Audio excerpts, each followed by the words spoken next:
TNT Sports presents the ARCA RE/MAX Series. A 25-race season that began in Daytona back in February concludes today with 41 drivers chasing victory on one of the sport's fastest tracks, the Atlanta Motor Speedway. The championship's already secured, but what everybody wants is to head into the winter off a final victory, a win to savor over the months spent rebuilding for next spring. Add to that the chance to show off in front of the assembled Winston Cup team owners and sponsors, and a victory payoff could go far beyond the winner's purse. Let's go to pit road. Here's Marty Snyder. Well, Alan, on Thursday afternoon, Frank Kimmel captured his 11th pole of the 2001 ARCA Series, a year in which he's already won the championship, 10 races, and as we said, his 11th pole of the season on Thursday. So can you match that total of 11 poles with your 11th win today, Frank? We're really going to try. The Advanced Auto Parts Ford's been great all weekend, just really running good. And you know, these guys are tough, though. Kerry's going to be running hard. Tim, Jason, all the guys have really been working hard. And we tried to do that Winston Cup thing again. That's probably put us a little bit behind on the ARCA deal. I hate that, but she's running really good. I think Maple's going to be good today. And they have not won since Toledo in September. They want to close out this championship year with a win. Today, Burns. Marty, Kerry Earnhardt has seen a full range of emotions this year, from despair in February when he lost his father to jubilation in June when he won the race at Michigan. And then what could only be confusion at Charlotte when he won the race but lost his friend and fellow competitor Blaise Alexander. In his first start since that tragic day, Kerry Earnhardt will start his car in the number 3 position. Matt? Dave, 2001 has been a season of firsts for young Stuart Kirby. Back in February, he made his first start in Daytona on a track longer than a half mile. Today marks his first Atlanta start. He qualified second, but on the second lap of qualifying, he lost his engine, forcing a motor change. Now the 75 machine will have to drop to the back of the field as the rookie chases another first in the last race of the season, his first career ARCA victory. To Liz Allison. And Shane Neal is getting his very first ARCA start here today at Atlanta. It was announced this week that he will run 10 races in the Busch Series next year with his teammate Kenny Wallace. He's hoping to gain some valuable experience here today at Atlanta, and he starts an impressive 5th. Alan? All right, Liz, thank you. Joining Benny and I for the call of today's race, Michael Waltrip, sitting in for Wally, who's off at a family wedding today. What's with the tie? Man, that's a memo I got. Y'all said bring a tie, wear it, sport it, wine and cheese, and all kinds of food for us in the booth, and I haven't seen any evidence of any of that stuff happening. There may be some wine in today, but not a lot of cheese or food. No. Darn. Benny, let's talk about the race today. This Atlanta Motor Speedway is the fastest track these stock cars race with the engine restrictions at Daytona and Talladega. How does that factor in? It's a great racetrack to race on because there is no defined groove. These guys don't have to go in the corner and worry about get to the bottom of the racetrack. They can go in the corner and run the middle of the racetrack. And before the day's over, we'll see the cars at the very top of the racetrack. It's also a great racetrack for these guys to learn on, Michael. With the speeds that these guys run here, Mike, a lot of inexperience in the field. Do they belong here? Is this a good track for these guys to be learning on? 80% of the guys, yes, they belong here. They're in quality equipment. They can do the job. They're just learning, crafting their skills, and one day hope to move into Winston Cup. You look at the bottom of the field, though, Alan, there's 20 miles an hour that separate the slowest qualified car in the race today in the winner. I mean, and the guy on the pole. So just watch Stuart Kirby. When he takes his little hot rod to the back of the pack and starts mingling with those cats that qualified 25 miles or 30 miles an hour slower than he did, those guys got to look in the mirror and watch where they're going at the same time. I need something to stand on. I can fix that. Could you help me out there, please? Thank you. Now I don't feel quite so inadequate. When we come back, the opening ceremony for today's ARCA RE/MAX Series season finale. We'll be back after this.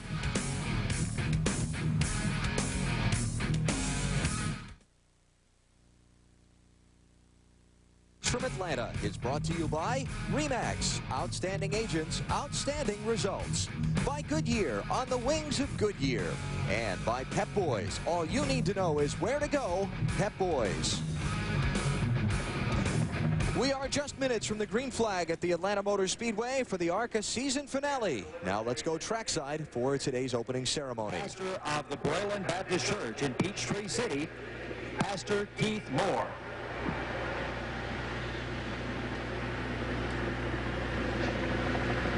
Let us pray. Heavenly Father, we pray to you because we believe you are the Lord God Almighty, the one who is all-powerful, the one that we can entrust our lives and eternities to. We honor you and give thanks to you for this beautiful day. We pray for your protection for these drivers, for all of the crew, We pray for your peace of mind and heart for all of their families and for all of these fans. We thank you that you are the provider of joy, and we pray that this day would be a gift from you that we richly enjoy, and that everyone in this arena gives thanks to you for. We thank you for these things. We pray for our country. We pray for our president. We pray for the men and the women in this time of conflict who are in harm's way, who could not be here for such an enjoyable day. And it's in Christ's name that we pray. Amen. And now for today's national anthem, Miss Regina Alexander. Oh, say, can you see by the dawn's early light what so proudly we hailed at the twilight's last gleaming, whose broad stripes and bright stars through the perilous fight o'er the ramparts we watched were so gallantly streaming, and the rockets' red glare, the bombs bursting in air, gave proof through the night that our flag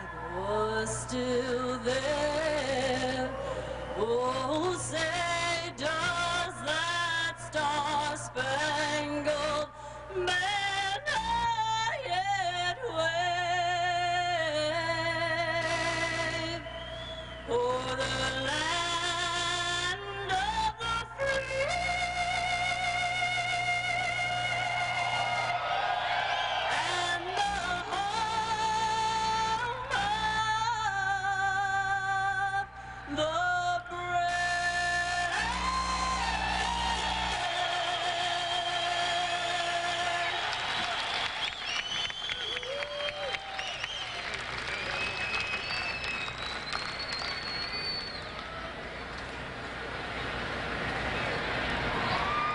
Ladies and gentlemen, overhead, the T-38 Talons from the 50th Flying Training Squadron and Columbus Air Force Base, Mississippi. Flag lead today, Mark Sadler from Nashville, Tennessee. Once again, a big hand for Regina Alexander and our national anthem.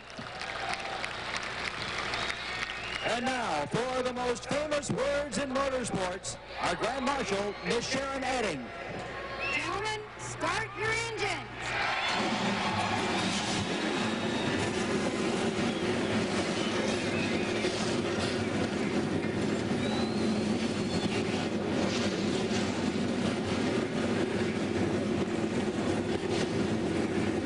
Checkered flag of the season and bragging rights for the winner are on the line. The starting lineup and green flag are next from Atlanta.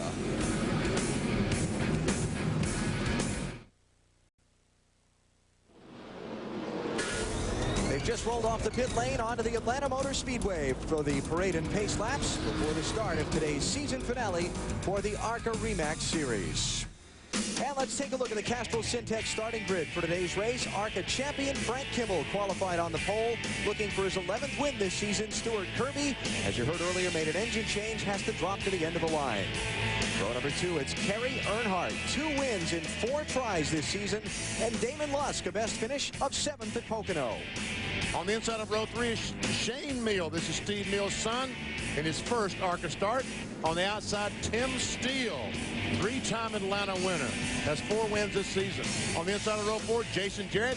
This is Dale's son, Bill Conger on the outside. 5th row, Chase Montgomery, an 18-year-old from Nashville, considered to be a hot rising prospect. And Billy Venturini, son of the former ARCA champion. Best finish was a 3rd at Kentucky. Ed Berrier won at Chicago. Back in the month of August, he starts in row number 6. Richard Mitchell, former NASCAR regional champion out of West Virginia, is alongside. On the inside of row 7, Shelby Howard, 16 years old, has 4 ARCA starts, 2 6th-place finishes. Robert Burrows out of Mississippi on the outside. On the inside of row 8, Andy Belmont and Jason Hedleski. Ninth row, Rick Tennis of Minnesota get a 9th at Michigan as his season's best, and local driver Doug Stevens from just up the road in Lovejoy, Georgia. His Atlanta debut, Mark Gibson, the series veteran, goes from row number 10 alongside Justin Labonte. Let's try talking to Justin Labonte. Justin, Benny Parsons at TNT, you got me? Yeah, loud and clear. Has Grandpa Bob got that car ready to go? Yeah, I think so. We didn't have a good qualifying effort, but it was really good yesterday in practice, and we're just going to have to run as hard as we can and stay out of trouble all day. Well, last year you started about, I think, 37th and finished second, so you're starting at least up in the 20th spot. Maybe you can work your way all the way to the front. Yeah, I hope so. We're going to give it our best shot. Good luck to you. Justin Labonte, son of two-time Winston Cup champ Terry, going to go from 20th position today in the number 4 car. We continue to look at the rest of the starting grid. Now back to some of those who took provisionals to get into the race. And while we look at the end of the field, a lot of drivers you're going to see pulling on a line, dropping to the end of the line. The white car you see on the right of your screen was Stuart Kirby, who was supposed to start in the front row. He goes to the end for changing engines. This is the rule that ARCA has now that NASCAR Winston Cup will be running under next season. And, Michael, we might be seeing a lot of that next year. Star of the race in NASCAR Winston Cup, a bunch of guys moving out and going to the back. Well, as the rules, we don't know what the rules are going to offer us yet. We don't know how people are going to attack it, what's going to happen in practice and so forth. So it will be interesting to see how it plays out. The Busch Series has been doing that for a little while. ARCA now is doing it. And a couple guys wrecked in the final practice, too, Alan, the reason why they're going to the back. Yep, Mike Buckley in the 28 car, Greg Sarf in the 38, both wrecked in final practice. They go to the back. Carl McCormick in the 60, Jacksonville, Florida driver. He was in a wreck in the final practice. He goes to the back. And Shane Lewis was in a wreck in the final practice. He's got to go to the back, too. And this is where I was telling you about. I mean, it'll be interesting to watch that 75 car back there with those cats that qualified so slow. They're moving chicanes out there. He's not going to know whether to zig or zag. He's going to have his hands full getting through the first 10 or 12 cars and getting a comfort zone once he gets up through there. Last lap before the start. Let's go get some stories from pit road. Here's Matt Yoakum. Alan, without a ride for the season finale here in Atlanta, young Damon Lusk had not even planned on coming to Atlanta. But all that changed on Tuesday when the 22 Dynatech team called to inquire about his services. So with helmet in hand, he came to Atlanta and qualified 4th. Now he looks to continue to impress and have a strong run today to try to lock down this ride full-time for next season. To Marty Snyder. Well, Matt, as Benny Parsons said a moment ago, Tim still has 4 wins in the ARCA Series this year, 2 in this car he's driving today. But after the last win at Pocono, friend of the team, Michael McSwain, Ricky Rudd's crew chief, came by and said, you guys need to fix the body on that car. I can't believe you could win with that thing. So they redid the entire body on the car. The results, Tim said, are amazing. Much more balance and a faster race car. To Dave Burns. One of the cars that will start at the back is a 13 car of Shane Lewis, Marty. He lost a motor in final practice, and he took out Carl McCormick and his teammate Greg Sarf. So he took the motor from Sarf's car, put it in his car, and left Sarf to find another ride. They're both in the race. Both will start at the rear of the field. Liz? And you want to talk about young guns? Shelby Howard turned 16 years old in July, making him the very youngest driver ever to start in an ARCA race. He's looking to run this series full-time next year, and he is ready to go today. He starts 13th. Alan? All right, Liz, thank you. This is a 400-kilometer race. It's 249 miles. That's 162 laps around the 1.54-mile Atlanta Motor Speedway. Season finale set to go. Frank Kimmel, the series champion, leads the field down for the start.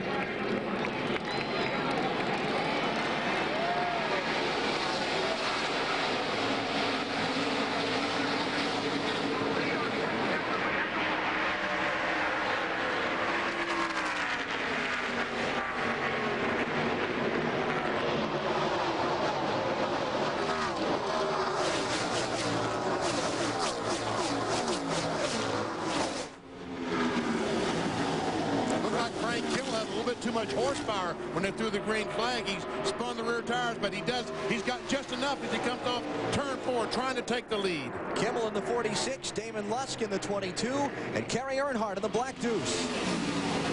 They work to the inside of the 22 car. Kimmel clears him. Kerry's going to drive up underneath of him now.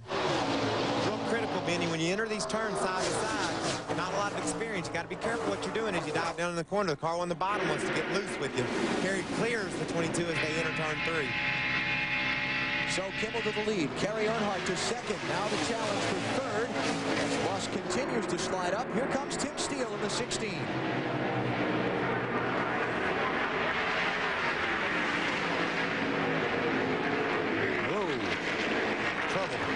Oh, and the black car is Shane Neal, the 55 car. And just behind them, Jason Jarrett in that purple number 67. My buddy Stuart Kirby is marching, Alan. He's already picked off 18 of them. Here comes Shane Neal in the 55. Got him. Got Jason Jarrett. Those cars want to push off that second turn. That's what we'll be watching all day long as they exit turn 2. The front end really wants to get away from them over there, so they'll have to watch that. That's a critical area of the track as far as handling. 3 and 4 is more sweeping. It's easier to come off turn 4 in a straight line. When you come off turn 2 over there with a straight back straightaway, it really tightens up. Fourth place for Shane Neal, got by Tim Steele. That is unbelievable. And I was told the crew told me this morning that Shane Neal's father, Steve, is his spotter today. That's going to be hard to do. Up there spotting for your son, watching him. And I guarantee you Steve is more nervous than Shane is out there racing. I know that's for sure. Shane just wants to go. He's not nervous about anything. Told his daddy all day yesterday, my car's too tight, my car's too tight. His dad said, well, we're going to leave it that way. And looks like so far, 4 laps, 5 laps into the race here, he's on his way to the front. Man, one car length at a time. One car length at a time. Slow car on the bottom of 1. That is Steve talking to his son. You can see there's Tim Steele already starting to work up the hill. Shane's able to keep his car down on the bottom of the racetrack. Just line up behind him. One car at a time, buddy. And you're clear and low. Another slow car. Probably catch him off of 4.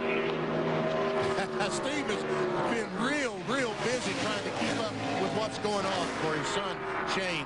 Now, there is a minimum speed that you have to run, and some of the cars on the track are not meeting it, and they are being black flagged by ARCA officials. And that is only good. I mean, you want to get experience, but that's not good experience. You got to get good experience. And if you're running around there that slow, just trying to stay out of the way, you need to be parked, and ARCA's doing the right thing there and carrying that out. 60 car of Carl McCormick and the 3 car of Todd Andrukin have both been black flagged for not being up to the minimum speed. And we watch this ongoing fight for third spot. It's all behind Frank Kimmel and Kerry Earnhardt, the early leaders here in Atlanta. The ARCA REMAX Series season finale at the Atlanta Motor Speedway. Beginning our coverage of the weekend today. Tomorrow, it's the Napa 500 for the NASCAR Winston Cup Series. Dale Earnhardt Jr. is on the pole. Jeff Gordon could wrap up the championship in our coverage on NBC starting at noon Eastern Time. This is Frank Kimmel, their leader, and on board with him as we look out the back of his car. The black car you see behind him is Kerry Earnhardt. He's the second place vehicle. He was up beside Frank a minute ago, Benny, when we were at break. He got all the way up beside him, but a slow car got in the way. Kerry wisely backed off and decided he'd resume that battle later. Frank's been able to stretch it out a little bit. Another good battle in the track has been Shane Neal and Tim Steele. They both got around Damon Lusk and moved up. What a season for Kimmel. 24 starts, 10 wins, 20 top 5s, and let's check on Stuart Kirby. Stuart's been a busy young man. He is currently running 11th position after starting at the very rear. And his times have been really impressive, too. He's not only, he hadn't just moved through some cars that were slower than him, he's been able to keep pace at times with the leaders. So he'll be a factor before the day's over. We knew that going in. If he could just clear that early traffic he was going to be faced with. That 53 car, the purple and orange and yellow machine, is Robert Burrows, the veteran out of Mississippi, who has just given up the 10th spot to Stuart Kirby. And now he goes from racing Burrows, who's a 48-year-old veteran, to that 6th car, who's an 18-year-old rookie. Chase Montgomery out of, well, Nashville, Tennessee, really. Juliet. Yes, sir. Up there, old DW hangs out. Stewart's got a good run on Chase right up off the bottom of the second turn. If you can get your car to work down there, Benny, like I said earlier, it's a big advantage because a lot of cars won't stick there. They want to wash up high. And these ARCA guys don't have the experience to take the car up to to the top of the racetrack and feel around for a groove a lot of times. They just need to stay right on the bottom, and if they're good enough to get their cars working there, then that's all right. But if it starts pushing down there, you see them really lose a lot of time. 7 starts this season for Stuart Kirby, driving that 75 car for Bob Shack. Well, let's check 5th here. It's a 91 car, Ed Barrier. Racing Ed winning that car at Chicago earlier in the year. Right. Trying to get by Damon Lusk in 22. Damon starting to search around a little bit, seeing that he was getting beat on the bottom of the racetrack. A lot of cars didn't make their way around him, so he's wandered up high and checked things out. Barrier making his 10th start of the season. The win came at Chicago. We talked about that earlier. And the pass there, conceded. 5th place.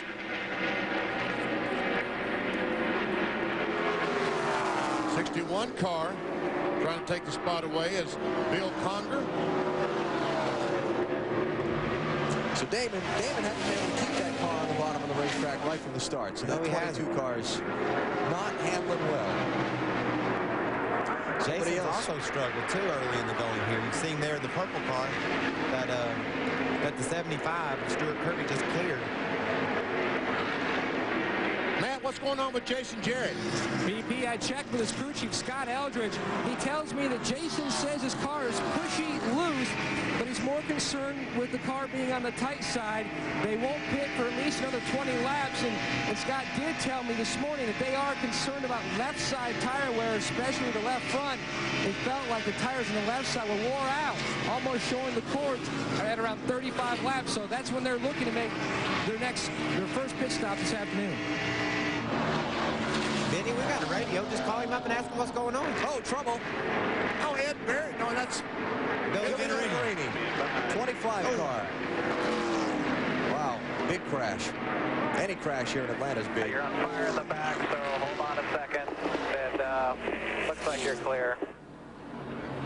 Tough break for Billy. Yeah, he's fighting his way out of that car. I tell you what I do, Alan, at my shop, I put on my Hans and all my stuff, and I practice getting out of my car. And that's something that you really need to be conscious of, that once you get all that stuff on, it's not as easy to get out, even if you have plenty of room as you might think. I talked about at Talladega. You know, he has Jack Nicklaus golf on his thing, and Talladega crashed, and I said, there's a triple bogey. That might be a quadruple bogey there. Yeah, that part of that car that you can't read the quarter panels on anymore was for Jack Nicklaus Golf. And Billy and his dad, Bill, the former ARCA champ, very pumped up about having signed sponsorship with that company to run next season in the ARCA Series. You can see the Golden Bear there on the hood. You can't see the Golden Bear on the rear quarter panels, however. I don't know if there was contact between the 64 car of Shelby Howard and Venturini or not. It's a good question, Benny. We just didn't quite catch it in time to see. They were close together, though. If there was, Billy will let us know. Yes. He does not mince words in his interviews. And if there wasn't, you know, possibly he could have just gotten up under him and taken some of the air away from the back of the car. That makes the car get very loose if a guy gets right on you going into the corner. He might have just disturbed the aerodynamics of that number 25 car and wound up losing control. But this will be a good time, too. I mean, we're only 18, 20 laps into the race. What do you think, BP? Do they worry about the tires yet? We've heard some concerns from pit road about the wear. If they're concerned at all about the wear, and Frank Kimmel this morning, when I walked by Bill Kimmel, his brother and crew chief, was making some big camber changes to this 46 car because of the tire wear. So I would think, not knowing exactly what they have, they will stop, change tires just to check the wear. Well, that's what I thought. Well, let's find out. Pit road is open this time. Well, you see, right now it's closed. We'll see. Should be open this time by. Yeah, it is. Yeah, there's the green flag. All right. And here they come. Leaders in. Second place in. This is just a great opportunity, 20 laps into the race, just to check your tires out, see what you got, how the wear is going to be on race day. So I imagine all the front-running cars will take advantage of this opportunity. Shane Beal stays out. He does? Yes, he does, but about everybody else is in. Matt? And Jason Jarrett Comes in 9th. We told you earlier he was complaining about his car being very tight, making it loose off the corner. They are going to make a track bar adjustment and go down 1 pound in both left side tires to Dave Burns. Middle of the screen, Kerry Earnhardt starts in good, tight in the center and off. They will make a wedge adjustment. They've already done that. 4 tires and fuel for Earnhardt. Marty? Frank Kimmel on the top of the screen, the leader a little bit tight, a half pound into the right rear. Very happy, though, as the 2001 champ. Behind him, Tim Steele on the bottom of your screen. Very loose off for Tim Steele. 2 rounds out of the right rear of Wedge. 2 pounds out of the right rear tire. And Kerry Earnhardt beats everybody off pit road. Benny, check out that line. See where the cone is? Yeah. They've moved the end of pit road, the scoring line, all the way out to where the cone is on that last white line. They did that to take away some of the advantage of that having that last pit. You saw. That's the old one, right? Right. Now we're all the way up to here when we score the cars off pit road. And we saw the number 6, the 46 car was in this end pit right here, and he moved off of pit road, but he didn't get up to speed to get to this line before Kerry got there. So already that new rule. Let me correct you on one thing though, Mike. That's actually only half correct. The line where the cones are, now follow along. The line where the cones are, this one, that's the line that pit road speed goes to, but there's actually a line right inside that shadow you can't see. Right there, those are the cameras that score you leaving pit road. That's the line where you're scored leaving pit road, but the other line, and there's the view right there. See at the end of the grass? Well, I know it had moved out to take some of the advantage away from having that last pit. So this is... So we got 2 lines, right. Basically. And you can see the shadow across the track. That is the line that they score the cars at. The other one where the cones are, that's where the pit road speed limit goes to now as a reaction to what happened in that terrible pit road accident during the Winston Cup race at Miami last week.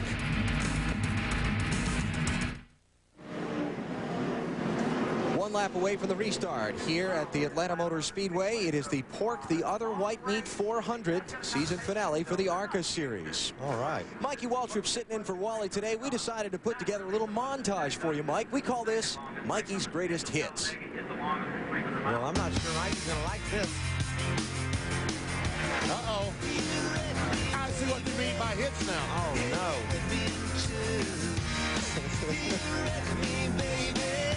He hit me. This is the best one. You know what my mom said? That's a heck of a position you got yourself into there. Yes, it was. Hey, I'm very good. Thank you very much. You know, let's see. We at least got him to loosen the tie a little bit up here anyway. But I tell you, that Michigan deal, when sitting there with the left side against the wall on fire, that scared us all. Well, I had no idea I could get out the right side. Exactly. I never tried. I just looked over there and say, no way, I wouldn't make it through there. But then after looking at a concrete wall that was taller than me, right next to me, I said, I got to shoot out the right, and made it across there okay. Pretty nice exit. Don't care to do it again. No, don't do that anymore. Pit summary after the stops. 5 drivers did not come onto pit road, which is why Kerry Earnhardt has wound up back in 6th place. That's our U.S. Army pit summary. The 5 who did not stop, headed by Shane Meal, who is the new leader. How about that call? That's cool. I don't understand exactly if they were worried about tire wear, why they didn't take advantage of checking them out, but obviously Steve Mill and the crew there for Shane wasn't worried about tire wear. They decided they'd just hang with it. And his car was fast. His times on his last few laps before the caution were as fast as the leaders, so. Matt, why did he stop? You got any idea?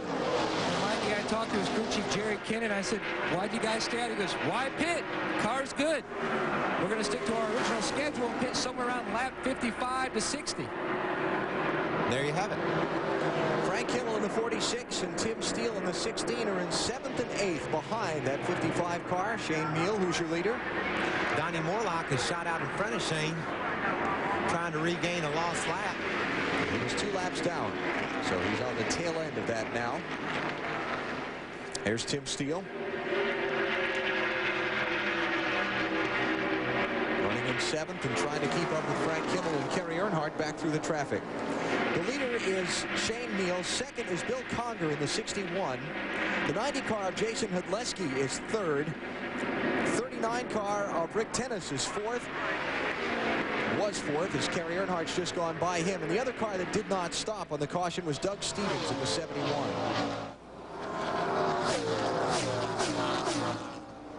I believe we'll see those fresh tires make a difference, Benny, but Shane Mill and those guys have gotten off to a nice lead. Now we see Stuart Kirby, the 75 car. He did make a pit stop. He did change tires, and currently in 8th position. Dave Burns.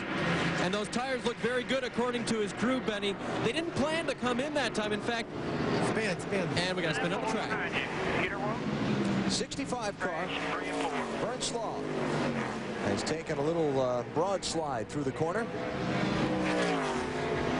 Guess where that car came from? Winston Cup Garage. Man, I don't know, Benny. We're just think. Think a little bit. Nah, I just don't see it. Obviously an ex-Tide ride. So second caution of the race as Shane Meal brings the field back to the start-finish line. And let's go check up on the driver involved in the first yellow. Liz, it's with Billy Venturini. Billy, you took a hard knockout there. What happened? Well, first, I just want to take time to thank Jack Nicklaus, Golden Bear Golf, Bass Pro Shops, FNB, all my sponsors that made it possible for me to be here today. Next year I'm going to drive with a little chip on my shoulder. I don't care because half these guys in this series are idiots. Robert Burrows, he's a friend of mine, but drove like an idiot. I got under him twice and he come down and I had to back out of it. I got under him a third time and I just was trying too hard to avoid him. Just the same thing as Kimmel. And I just need to drive through these guys. I should go home and I don't care if I'm friends with them or not. I'm too nice for driver to these guys. I'm going to just drive through them next year and their cars are going to sit here because I don't understand how they think. I'm 20 laps into the race. I'm under him 3 times and he keeps coming down. I get under him again. And he just runs me out of the racetrack. It's just stupid, and there's a bunch of drivers in the series that just are selfish drivers, and I don't race like that. And I'm going to get in the Busch Series a little next year, and I hope that from what I see, they're a little more courteous and a little more professional in the way they handle their race cars. I'm just aggravated with half the guys in this series. I mean, there's a bunch of them that are really good race car drivers, and all of them are good guys. But good guys and good race car drivers don't mean the same thing. Well, Billy started 10th, and he's behind the wall here, Alan. Told you he'd tell us what he thought. I think we're clear on how he saw things happening. But the main thing is, Benny, no matter how somebody else treats you, you can't wreck your own car because of something somebody else did to you. Keep yours straight, because right now Billy is out of the race, and the cat he was arguing about still on the road. Keith Merck, 19 car, big problems there too. We'll be back to Atlanta.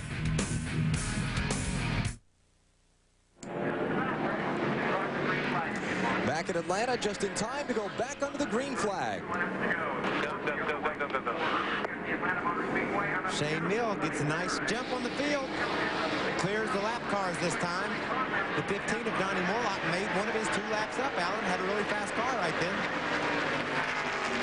People having trouble getting going in the middle of the pack. Looks like everybody's going to get away okay. And Kerry Earnhardt got a terrific restart in that 2 car. He's fought his way clear of all this heavy traffic. There's Earnhardt trying to catch up to Bill Conger in that 61 to grab second place. Looks like Kerry's going to make short work of Bill Conger. Dives to the inside. Marches right past him as they enter turn 1. And Conger, he did not realize he was going to be that close. He jumped out of the accelerator when all of a sudden the 2 car was just inches from his door. Just run your pace. We'll run him down. Just run your pace. Take care of your stuff. Ty Norris offering some words of encouragement to Kerry Earnhardt. That's his spotter, president of DEI. The guy that kind of runs things over there. This is Frank Kimmel. He got around Jason Hedleski to pick up 4th spot. And Steve, I'm sorry. The 16 car, Tim Steele, also has got by those cars and moved into the 5th position. And here we go for 3rd place.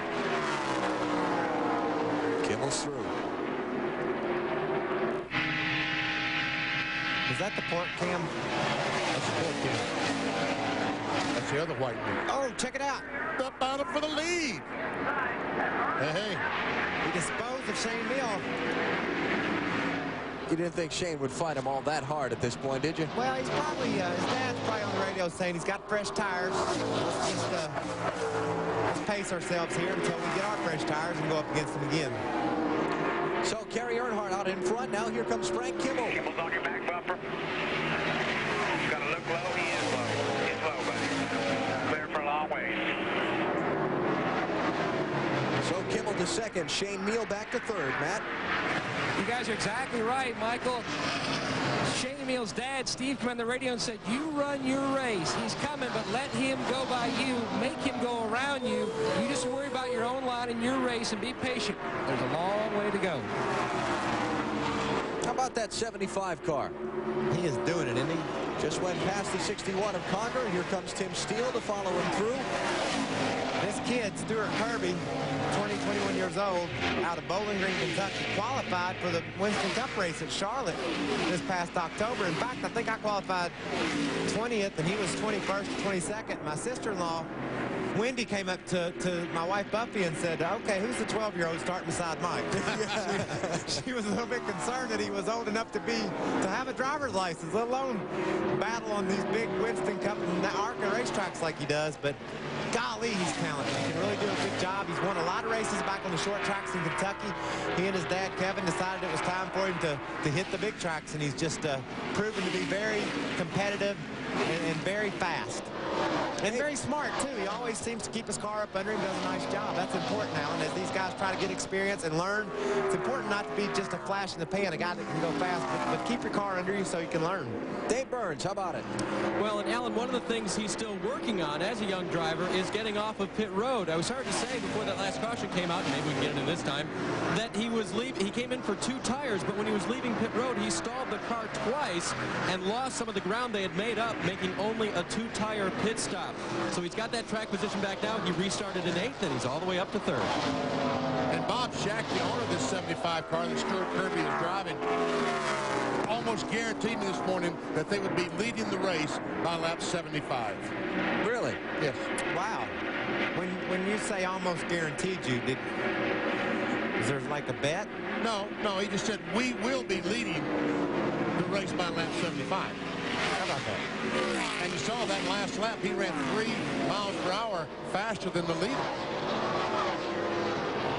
He is 2.8 seconds behind Kerry Earnhardt right now. He's got 35 laps to get there.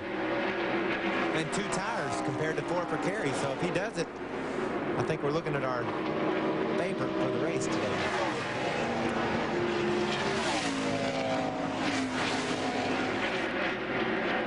Check out our leaders. There's Kerry Earnhardt in the 2.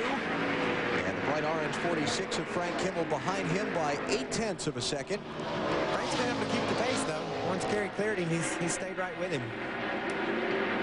As a matter of fact, the last time by, Frank Kimmel was 2 miles per hour faster than Kerry Earnhardt.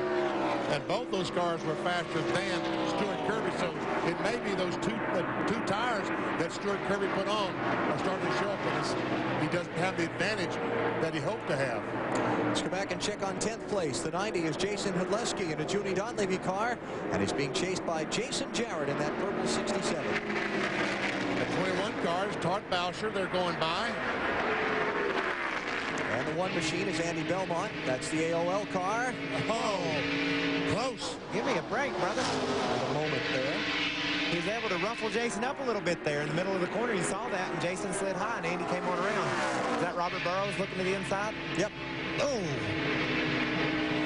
That's close racing, BP. Very close racing. And our 43rd lap is brought to you by STP Fuel Injector Cleaner. Andy Belmont having a good run, Marty. He's got something pretty cool going on, too, Alan. His first ever helmet that he wore in a Winston Cup race at Dover 1989 is signed by a bunch of people, and he's auctioning it off at andybelmont.com, and the current bid is $6,500. It's signed by the greats like Richard Petty, caution on the racetrack. We'll get through this real quick. Alan Kawicki, Dale Earnhardt, Davey Allison, even Michael Waltrip, but there's one problem. Wally Dallenbach signed it. I think that would bring the value down of the helmet. Don't you guys think so? Oh, sure. Talk about Wally and he ain't here. What kind of deal is that? Caution's out. 7 car Brent Sherman has run into some problems. It's like the engine has expired. Car fielded by Mike Harmon out of the Birmingham, Alabama area. Mike, veteran of ARCA, Busch Racing, All-Pro Racing in NASCAR. And this was Brent's first super speedway race. He will not get much experience today. We talked earlier when Vern Slaw spun down there in turn 3 and 4 that the 19 car got tore up from hitting the back of the 4 car. There's some bars and sheet metal hanging down out of the back of the 4 car. We might have to get one of our pit guys to go down there and check him out, see if he thinks that's a problem. You can see the left rear quarter panel there wrinkled up a little bit. And as the car passes by, see the bars in the back that are hanging down. They'll probably have to attend to that. What do you think, BP? You're probably right. That's Justin Labonte in the 4. We talked to him on the radio just before the race started. His grandfather, Bob Labonte, Terry and Bobby's father, is his crew chief. On the back there, whatever's hanging down. Dave, what happened to the 4? Justin Labonte was checking up for that wreck with Billy Venturini, and the 19 car of Keith Mert got into the back of him so hard that Keith Mert is out of the race, pushed the radiator back into the motor. They've retired that car, and Justin soldiers on. I talked with their crew. They say they're okay, but not as good as they were. All right, now then, Shane Meal, is he going to stop this time? Yes. He's going to bring that into pit road. Let me throw this at you. New information. 1 to go at the line this time. That'd be a good time to pit. That wouldn't hurt anything. We'll have plenty of time to catch up. Have time to, well, there you go. Have time to stop and catch up. That's a 1.5 mile track. That's no big deal. Shane. Coming anyway. Oh, 3,600 now. 3,600 in second they gear. decided they'd pit. We thought they would, didn't we, BP? Tim Steele, Shane Meal. Some of our leaders faked like they were going to pit. What was that all about? I don't know. That faking don't work. They're ahead of you. If they don't go on pit road, don't go with them. Matt, what's he doing? Down here. In discussions with his crew chief, Jerry Kinnan, he said the car had started to go to the tight side, but he said it felt like that's because I was on old tires. And his father, Steve Meal, said that's very smart, good way to think. No adjustments, just 4 new sticker tires for the 55 to Marty Snyder. Tim still hits pit road, very loose again this time. Matt, he was loose on the run before. A lot of time on the right side. They were taking, had to wait on the left side tires. They put the left side tires on right now, but it looks like he will still win the race off pit road with 4 new tires and a wedge adjustment. I just saw Shane Meal make his pit stop and stop about 20 pits too soon. Stopping somebody else's pit. Yeah, but you come down and you see all that maze of people, and it's hard to pick out your pit. Especially, you know, Shane's not a regular with that team. He probably doesn't even really know what all of them look like that good. I love the radio we heard. Hey, we're down here. We're down here. On board with Jason Jarrett as he makes his pit stop, tries to get back caught up with the field because they're going green, Matt. Well, Benny, you remember when you first, as a rookie, come down pit road and you go, I can't remember what the pit road speed is. Well, Steve Meal said, don't worry, they're going to tell you as soon as you get to pit road.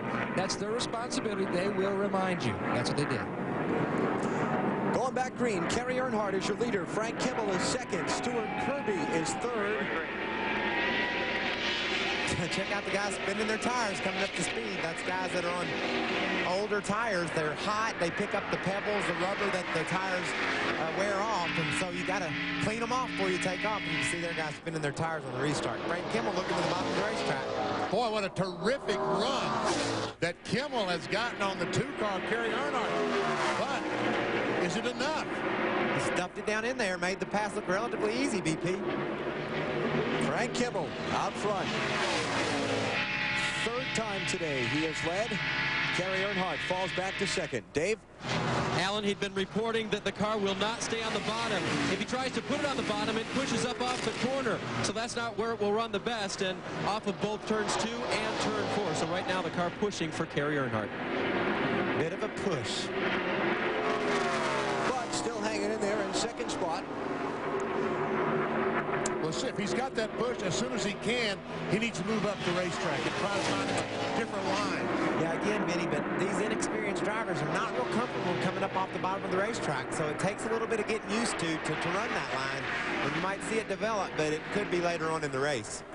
49 of 162 laps are complete in the ARCA REMAX Series season finale at the Atlanta Motor Speedway.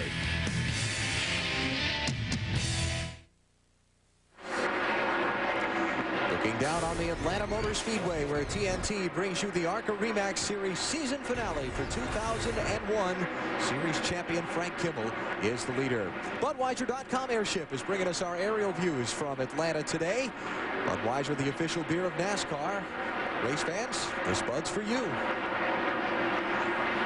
And there's Frank Kimmel, the leader, by 2 seconds. We have a battle for second spot.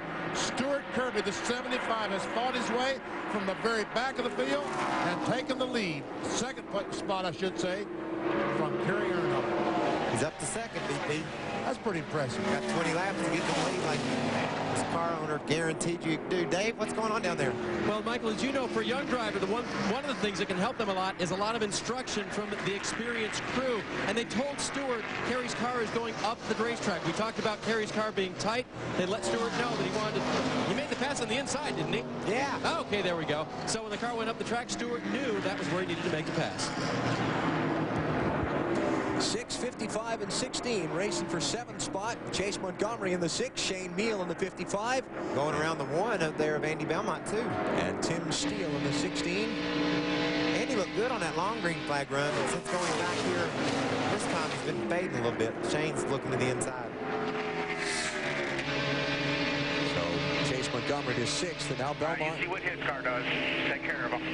Belmont and Shane Meal racing for 7th. There you go. That's a good Stay down, buddy. Stay down.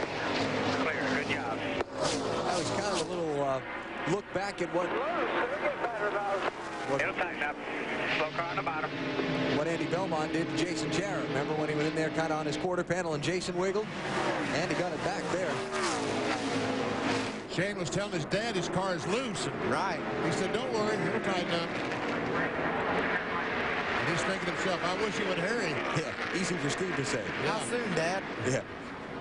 I like what Steve said, too. He told Shane, you see what the one car is doing. You see his weakness. Jump on him, get under him. And that's exactly what Shane did as he goes around Chase Montgomery now. 6th place. And through. Next car ahead for Shane Meal is that 22 car of Damon Lusk. Just ahead of him, the white and red machine.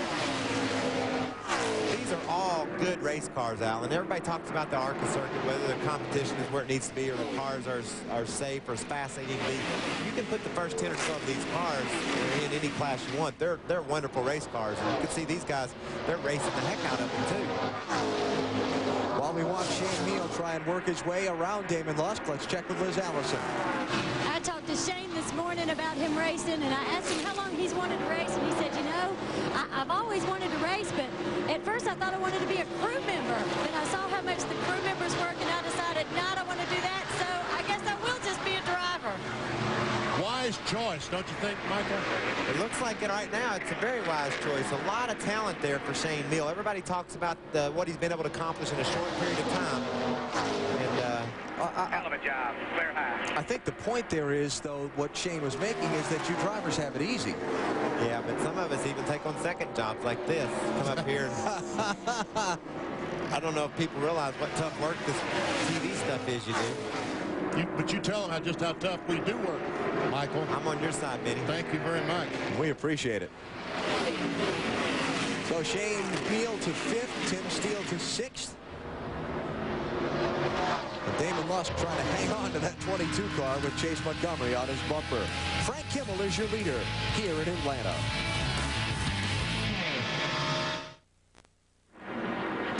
Caution is out here in Atlanta as Carl McCormick, the car that Carl started, now being driven by Tim Mitchell. We had a couple driver changes in this thing already. Has brought out a caution flag. Few driver changes, few cars dropped to the back. Few guys had to quit because they wasn't going fast enough. There's been a lot of excitement going on up here. And there we see Tim Mitchell going turn 1, spins the car out. Did not hit the wall, thank goodness. I think the ARC officials threw the caution flag just because the guys coming in the corner would not run into them. They'd back off the gas rather than going there wide open. Caution, a bad break for Andy Belmont, who'd just been on the pit road under the green when the yellow came out. Yeah, that is unfortunate. He had been fading back through the field and finally decided he needed to come do something about it. Unfortunately, got trapped on pit road, lost a lap. Belmont going to get tossed back to 22nd place, the last car 1 lap down. So, leaders probably all come in here, huh? They got to. What do you do after Shane Meal? His strategy is somewhat different than the leaders. He pitted after they did. We're coming. 10-4, we're going to come. I'm going to count you in now. Sorry, I didn't know the other guy had 48. I'll count you down now. There you go. That was Ask Shane's and radio. you shall find out. Shane Meal, Jared Kennan there. Telling Shane to bring her on down, buddy, but stop in the right pit this time, right, Benny? But see, there's another car out there with a 48 pit board, and he saw that, and their pit board is 48 because they're using the NASCAR Busch Series pit equipment, and they have a 48 rather than a 55 board. So he stopped at the first 48. All right, let's see if he gets the right pit this time. Leaders are all in. Stops to come at lap 67. Way on, about 8 away. And let's go to Matt Yoakum. And the 75 car, Stuart Kirby reporting in that his car was skating, just sliding all over the racetrack. They're not going to make any adjustments on the 75, just 4 tires and fuel today. 4 tires, a wedge adjustment, and fuel for Kerry Earnhardt, plus someone to clean the windshield. Gnats everywhere for Kerry. To Marty. Frank Kimmel, the leader, still a little bit tight, Dave. A pound out of the right front tire. That should loosen him up just a little bit. Bill Kimmel is his crew chief and brother. They were not happy with the last pit stop. He was very upset with the team. And again, they will lose the race on pit road. On this one was much faster.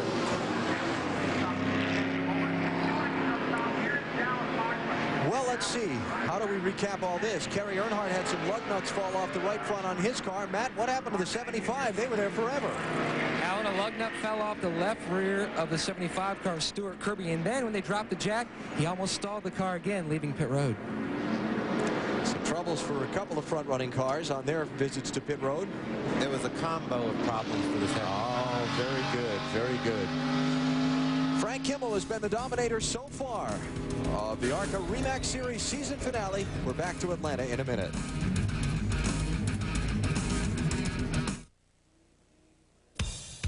Coverage of the ARCA REMAX Series from Atlanta is brought to you by AC Delco Automotive Parts, when the right way is the only way. By Busch Beer and easy drinking Busch Light. Busch, the proud sponsor of the NASCAR Busch Series. And by Castrol Syntec Full Synthetic Motor Oil. Protects in ways other oils can't.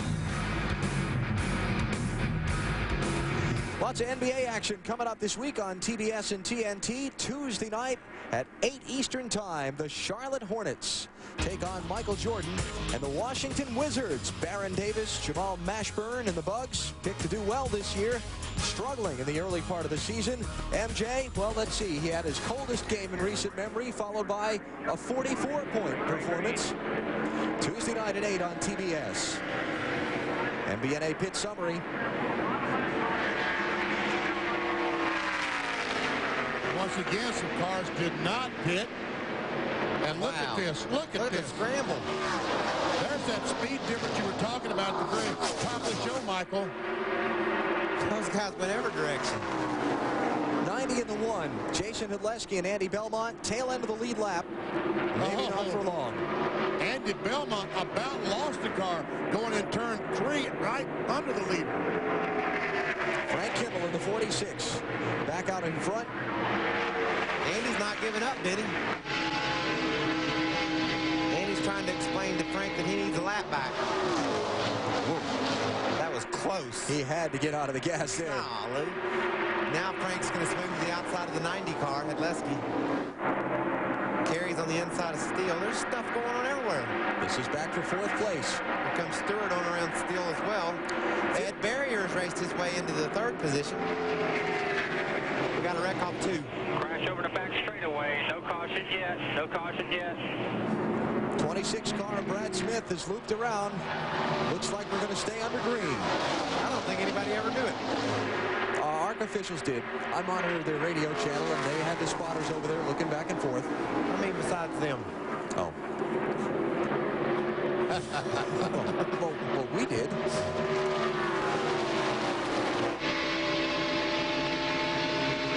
Kimmel leads. Shane Meal is 2nd. Kerry Earnhardt is taken 3rd. 4th is now the 75 of Stuart Kirby, and Ed Barrier in the 91 is 5th. That blue and black car, 91, is Barrier. And behind him, here's Tim Steele. Battle for 2nd spot. Earnhardt comes up, takes it away from the 55, Shane Meal. And now tries to get by the lap car of the 90, Jason Hudleski. Stuart Kirby's coming right along with him as well. You can see him there in the white car right on the bottom of the racetrack. Shane's car slipping up the hill this run.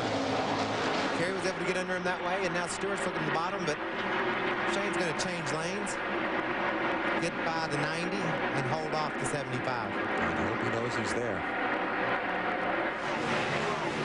In the middle of the corner. Don't worry about it. If he gets us, he gets us. We're in good shape. Here he comes. That out. That is really cool when you see a 21-year-old kid, present of mind enough to just say, okay, thanks, Dad, for the information. It helps that Dad's smart enough to be pointing that stuff out, too. Yep. So Kirby to third, Shane Beal back to fourth. We're on the 75th lap, and guess what? Bob Shack was wrong. He did not have the lead by the 75th lap. But from about 38th, where he took the green flag, not doing bad. Not bad. Look at Kerry. Looks like he's got his stuff dialed in a little bit better this stint. Yeah, it looks like they made some pretty good adjustments on that car during that last pit stop. He's heating old Frank up some here. Old Frank's going to let him go. It's like, no, maybe not.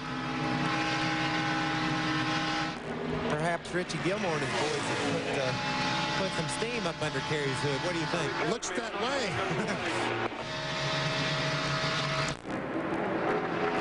Justin Labonte in the 4. 16 of Tim Steele. 22 of Damon Lusk. 6th, 7th, and 8th. At the 53, Robert Burrows in there, mixing it up. He's 9th. Robert's pretty cool. He'll go about anywhere, won't he? And look at that 54 car. Richard Mitchell. All the way down the bottom. Oh, I hope the 6th. He made it. Makes me nervous. Now you know how we feel watching you guys on Sunday.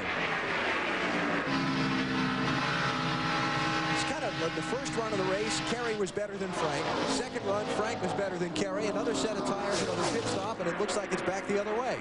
It just appears to me right now that maybe Frank isn't quite as good as he was on that last run. Is it Frank better or worse, or Kerry better? Marty, you got any idea? Oh, trouble. Vern Slaw has hit the outside wall.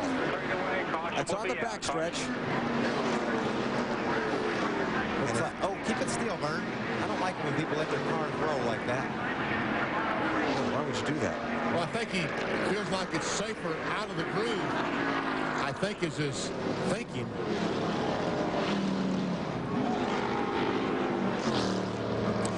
Jason Valesky's gotten a piece of it.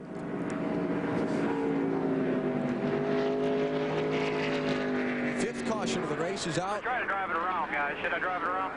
Yeah, Jason, bring it on back. It's okay, Jason. Start running that way. Benny, you got him on your radio? Can you call him up? Just revving it a little bit. 65 Sun guys came back across and hit him. Almost missed him. I didn't want to drop it on the apron. I would have wrecked hard if I'd have done that. So, best I could. Sorry, guys. And so the caution is out once again. Two-car accident off of turn number 2. We'll be back to Atlanta after this. Back at the Atlanta Motor Speedway, Pork the Other White Meat 400 is the name of the race. Season finale for the ARCA REMAX Series, and you are seeing it live. Frank Kimmel is the man with the plan right now. He is your leader. Can I say that next time? Sure. Be glad to.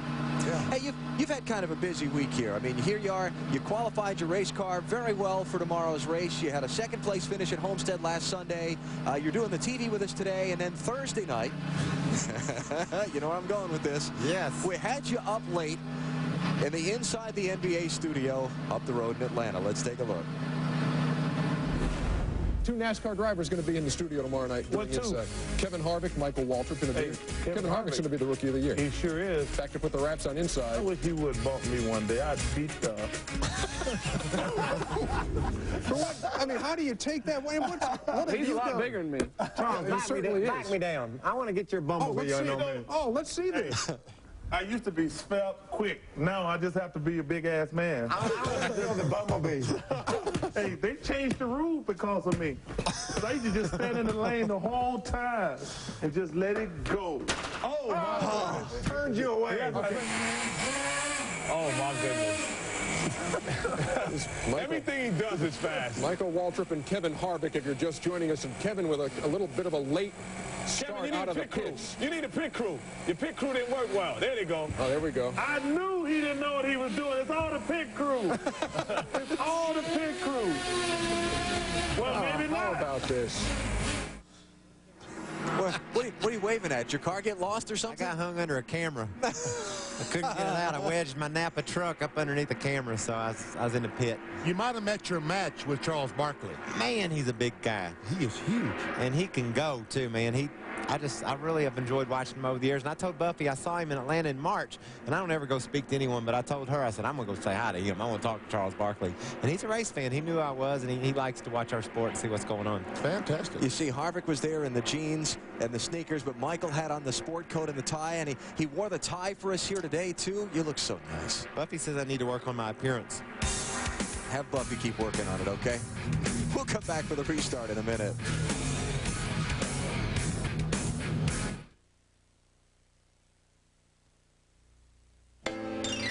Harvick trying to hold on. They touch at the stripe. Kevin Harvick on the outside with a ghost of Dale Earnhardt looking on. Kevin Harvick pulled off one of the all-time upsets in NASCAR history.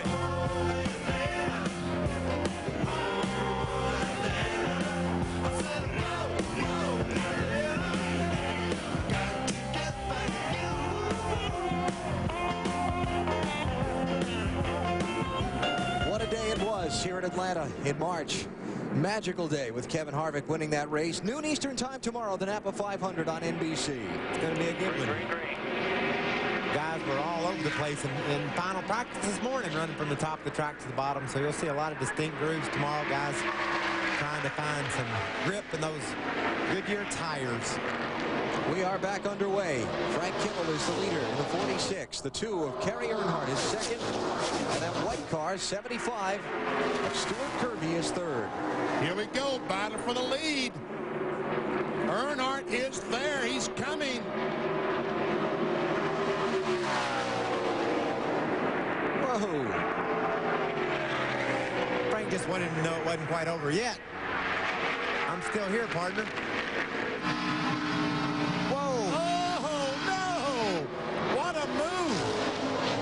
Turned her left and went back down underneath Kerry as they exited turn 2. The 15 in the water, not on the lead lap. Third place car is the white one, the 75 of Kirby. The 75's thinking, yeah, you guys keep mixing it up. I'll be right there before you know it. When that last caution came out, we were in the middle of getting a report from Marty about Frank Kimmel reporting that his car to his team was better on a longer run, so that he held off Kerry Earnhardt on those first couple of laps. Maybe that's good for him. Yeah, and you can see another guy here, Shane Neal, trying to go join that battle for those top 3 spots. Shane Neal, the 55, currently in the 4th position. Dave Burns. Well, Alan, Kimmel being good on the restart now is not good for Kerry Earnhardt, because that is where Earnhardt was better. He radioed to his crew and said, I'm great at the get-go, but he says, I think the buildup in the right front tire is too fast, and I'm getting a push the longer I run. So the start was usually good for Kerry, longer worse. Now, here's Kimmel might have the upper hand, Marty. And also what Frank said on the radio, besides that I'm good on the longer runs, is that I feel like I'm better through 1 and 2 than Kerry is. He's probably a little better than me through 3 and 4. Well, that time it looked like it was about a draw through 3 and 4. Looks like it's about a draw all the way around, right? Yeah. With perhaps a little bit of an edge going to Kerry down that back straightaway. But that could have everything to do with the fact that Kerry exits that corner well. You can see there, he's right on him. He'll probably peek out. All right, keeps it tucked in. He gets that nose close enough to Kimmel's back bumper. The air might force Kimmel to chase it up the racetrack. We're having a great race. That's what it's all about. Just past halfway here in Atlanta. Michael, when you won the ARCA race here, you didn't have just to worry about someone running on your bumper, did you? No, the guy that was second was right on my bumper. He was right on my front bumper. I was getting ready to lap him. So it made for a better day. Someone just handed me a note that the race you won here, you led 130 laps. Yeah. Had a really dominant car that day. Back in 1987, did it? 14 years ago. Man. Here comes Kerry to the bottom of the racetrack. New leader. And Frank lets him go this time.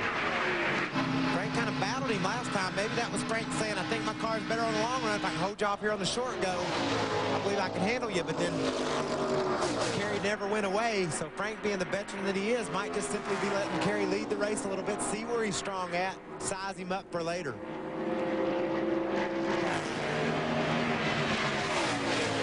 Time today that Kerry Earnhardt has led. 16 laps he has paced the field. Kimmel has led 5 times for 59 laps. Others who have been out in front: Shane Neal for 13 laps, Rick Tennis for 3 laps, and Damon Lusk for 1. And Shelby Howard's day appears to be done. He was in the pit area just a moment ago, has taken the car back out and is making that dreaded left-hand turn to the garage area. 16 years old, from Greenwood, Indiana, just outside of Indianapolis. His second super speedway race. I think he did well. Me too. Something under the hood, or he's 16, but he looks younger than that. I'll tell you what. Yeah. What about Stuart Kirby? Yeah. Same thing.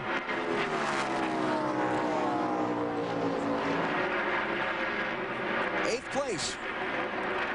Chase Montgomery in that 6 car on the inside of Tim Steele. And here's another 18-year-old young man that's giving Tim Steele all he can handle here. And hanging right with the winner at Chicago, Ed Barrier, there in the 19 car. You see Ed up on the top. Damon Lusk slipping by James Hilton's car there on the inside as they go down into the first turn. Chase also has went, oh, golly, Chase ran right up on the back of Lusk. Benny, I got an idea of why all these young kids are turning up at these super speedways at such an early point in their career, and it's all because of TV. You know, everybody watches these races on TV at home. They want to be a part of it. Yep. When I was a kid, we used to have to drive Mom and Dad's car down to Bowling Green, Kentucky, and sit on the side of the road to hear Darrell race on the radio. Now, every channel you turn to on TV, you can find something out about stock car racing, and it just made it much popular, made more people aware of what we're doing and want to be a part of it. This is all going on back for sixth place on down. Things are tightening up for second. Kerry Earnhardt's getting away from Frank Kimmel, and here comes Stuart Kirby.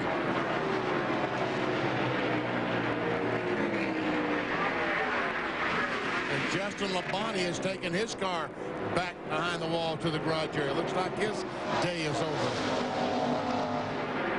Justin finished second here in this race a year ago. Dave, what happened to him? Yeah, I just checked with the crew, Alan. They said it's motor, and now we've got caution on the speedway. Donnie Morlock off the turn 2. It looks as if perhaps he's cut a right front tire, but he's got some contact on the left side too, Alan. Evidently he's gotten together with somebody. What do you think? I vote for that. Yeah, we haven't seen any tire problem all day long. Be a pretty good bet.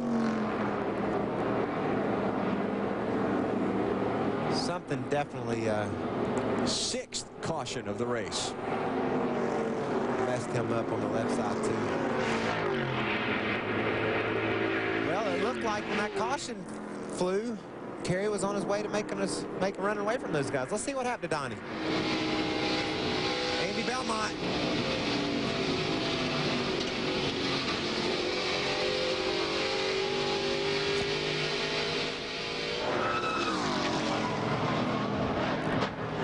Well, that was a fine how do you do.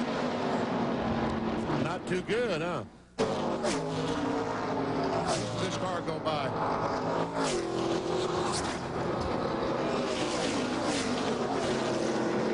What'd you see there, BP? Well, for some reason, Belmont in the one car got in the back of 15. I'm not sure why. So, that'd be cool. Morlock is waving at somebody that he's... I think he was motioning to those guys to get out of the opening because he was going to the garage area, where some other guys are, right, Liz? That's right, and that's where Shelby Howard is. Shelby, what happened out there? I'm not sure. We were having a pretty good run. Pit stops were going pretty good. I was learning a whole lot, and something in the motor started going bad in it. Not sure what it is, so we decided to go ahead and park it. There's no need tearing up anything worse than it already is. Well, you're young, 16 years old. I guess this is part of the experience of the racetrack, but what have you learned here this weekend? I've learned more this weekend than I've ever have in my whole racing career, probably. Just being around all the guys out there, racing with them, watching how they do things, how they pass, what the air does to the car, you know, changes make to the car, a little bit of everything I've learned this weekend, and looking forward to come back to these places. All righty, Alan. His whole racing career, every 2 years of it. Well, now, these kids starting with the go-karts and stuff, BP, you know. Check it out. We're going to have another race on pit road here. It's always been interesting to see who can get off first. Kerry's had some trouble. The leader is in, 4 tires and fuel, no changes. Kerry has the car right where he wants it. He doesn't want him to do a thing to it. They'll try to make an under 16-second stop and get him back out. Matt? Just like the last stop, no changes for Stuart Kirby. Just 4 tires. He last pitted on lap 67, said his car was a little bit tight. To Marty Snyder. Frank Kimmel continues to say that it's too tight. Pound into the right rear tire, which should loosen him up. This appears to be a little bit longer of a stop. Having some trouble with the left rear. They have not won since Toledo in September, and they will not win the race off pit road here, trying to get win number 11. The 2001 Series champ loses lots of time on pit road. I guess. Good stop for Kerry Earnhardt's guys. They got him out, but you know, it looked like Shane Mill beat him off pit road. That 48 crew, Jared Kennan-led team, they've done a nice job on pit road today. Got him out fast on a couple of occasions. Well, Mike, we've got a camera right on that line. Let's see what happened. All right, let's see who's... And you were right. Yeah, thought the 55 had gotten him. But Shane just hasn't shown the speed that Kerry's shown on the racetrack. Maybe they've adjusted the car and made it better. So Shane Mill takes over the lead. We are under caution here in Atlanta on TNT.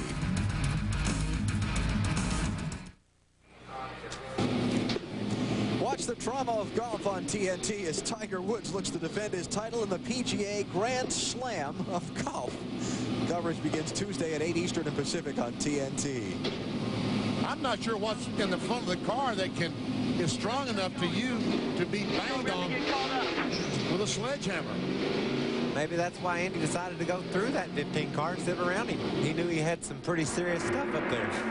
Evidently. Chevy Ferland, our pit producer, came up during the caution when we were looking at that and said, I said 8 rounds of wedge, not sledge. Pretty good. Pretty good. Road, though, we're getting ready to go back racing. Check these guys out. Let's see if they spin their tires or if they're able to get good starts. These starts have been exciting.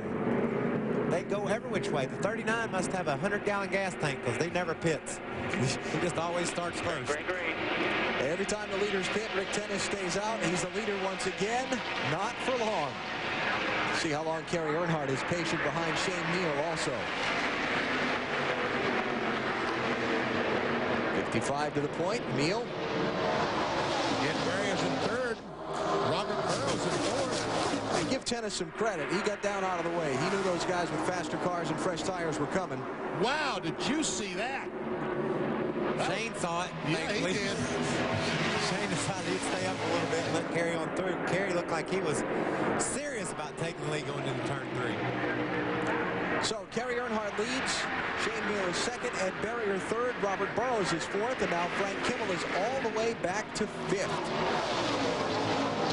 In that orange car working the bottom side of the track. Justin Labonte went out of the race a minute ago. Let's hear from him. Justin, you started 20th and now you're back in the garage. A little engine problem? Yeah, it blew up on us. We just got the car really handling good and we're moving up through the field a little bit, and then I guess it started blowing up after that caution and just went from there. These guys are over and out for the day, Alan. Argus, thanks. Stuart Kirby had the long pit stop under the caution, trying to pick his way back. Trying to make up some lost time. He gets real close to getting that lead that Bob Schatt talked about, Benny, but he just can't quite get there. Got at the second spot the last time and made a pit stop. Now you see him, they're back struggling, trying to take over the 5th spot, but he does it. He does. We've seen the bottom of the racetrack be where you need to be today. Nobody has made anything happen on the top. It's all been right around the bottom. Is that an observation you're keen on knowing for tomorrow? Oh, give him a break. Golly. Kimmel just laying on the back bumper of Ed Berrier. At 180 miles an hour, let me remind you. Well, with Kerry Earnhardt having the lead, he knows he can't waste much time to try and keep up with him. Kerry's opened a bit of a gap. Here comes the 75 of Stuart Kirby, right on by Ed Berrier as well. That's 4th place. Not so fast. Yeah, maybe I better retract that statement. All right, he's got it now. Yes, he does. Michael, let me ask you a question. Could these Hoosier tires have a little more grip since they're the Goodyears, and that's why most of these cars are running on the very bottom? I think they probably do. You know, a lot has been made of the Goodyear tires being harder this year. And we're seeing practice speeds in the final practice today for the Cup race tomorrow at over 32 seconds as we get out on our tires away. So I think it's a lot of fun these days. A lot of people have complained about the tires, but I think it's a lot of fun. It really makes it challenging to hunt out a line, find a line, and make your car handle in it. I think it makes for better racing, too. I think the races this year have been better than last year with the harder tire. As you said, as the drivers try to find that perfect line around the car. Plus, if you're trying to race around at 32 seconds flat, Benny, it makes more room. There's more room at a racetrack if you're running 32 seconds around it than if you're running 30 seconds around it. So it just seems to complement the competition. It brings everyone closer together, makes for better racing. Sorry, I was just going to say second, third, and fourth there, Benny. But Kerry Earnhardt is just driving away from these guys. 3 3/4 seconds is the gap from Earnhardt back to there. Shane's been able to hold those guys off behind him, but certainly no match for Kerry. He's drove off into the distance. Hey, Dave, that 2 car is looking pretty good. Well, and Benny, there are a couple things that might be helping him. They did make a slight air pressure adjustment on the right front to give him a little bit more grip turning, but Ty Norris, the spotter, also informed him after talking with Winston Cup driver Jerry Nadeau that there might be a little better line he could try. Maybe arc it into the corner a little bit. Don't drive it in quite so hard. He gave him that advice, telling Kerry also, I know you're doing a lot out there and you know how to drive this, but just FYI, in case you want to know, here's what Nadeau said. Stuart Kirby going to try and take third from Frank Kimmel. Gets it. Got it. Clear. So after the last pit stop, Kimmel not quite performing as well as he had before. 51 laps to go here in Atlanta in the ARCA REMAX Series season finale. Kerry Earnhardt is the leader.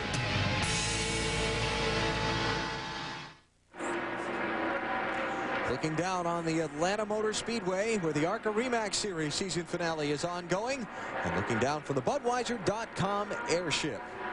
Aerial view is brought to you by Budweiser, the official beer of NASCAR. Race fans, this Bud's for you. Well, Robbie Cowart, the 5 car, is blown up. This is Delma's nephew out of Savannah. What about Olivia Newton-John's nephew? He's in the race, too. Yeah, Emerson, he's made 20th spot. There he is, the green and white, number 35. What about him? He's driven up into the top 20. Frank Kimmel working his way through. Kimmel has just taken the 3rd spot away from Shane Meal. Emerson Newton-John is from Beverly Hills, California. How do you think he got all into this ARCA racing? That's Dick Bear's car. You know Dick Bear pretty well. Yeah.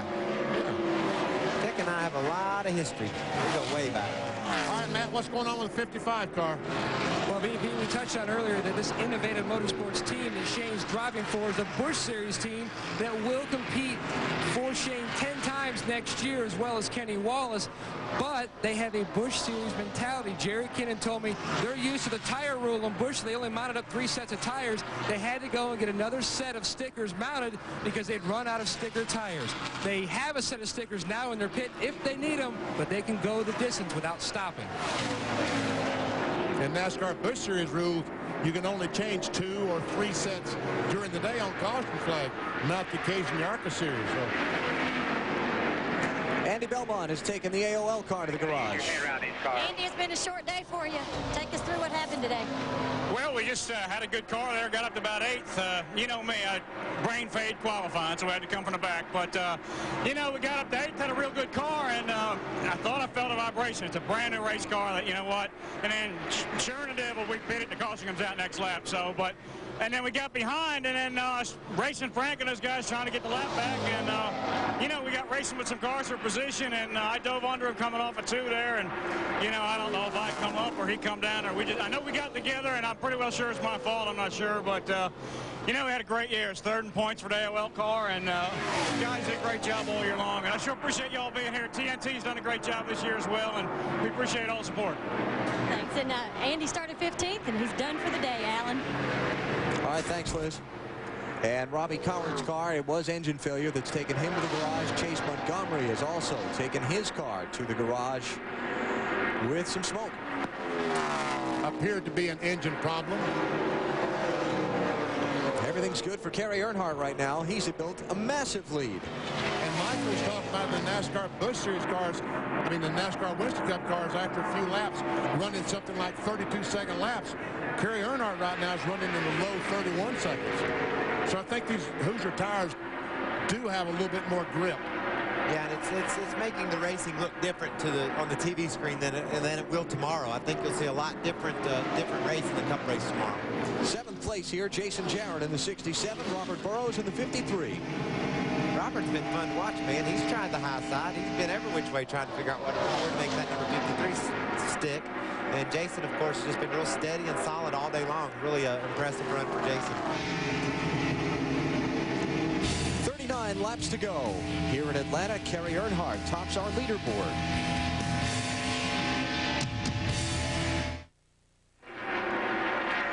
The 2 car is Kerry Earnhardt. He is the leader of the ARCA REMAX Series season finale at the Atlanta Motor Speedway live on TNT. Let's check our Napa Field summary and a look at what's happened throughout the course of the race so far. 5 different leaders: Earnhardt, Frank Kimmel, Shane Neal, Rick Tennis, and Damon Lusk have all spent time out in front. 6 caution flags, most of them relatively minor, but that bottom number there, cars out. 41 starters, 17 are out of the race. The most recent, Mark Gibson, has taken his car to the garage with an engine failure. We also lost Bill Conger just a few laps ago. Another real strong car early in the race. He's back on the track. He was on pit road for a green flag stop. Marty, what happened to him? Well, the tailpipes came loose from the header, so they've had that problem and causing a bit of a vibration inside the car for Bill, so he decided to come down pit road. They changed all 4 tires, and they're going to try to live with it and see how long this can last. There you go. That does make for a rattly ride, BP. Yes, it does. But Bill had a solid run, and that set him back somewhat. Napa, we keep America running.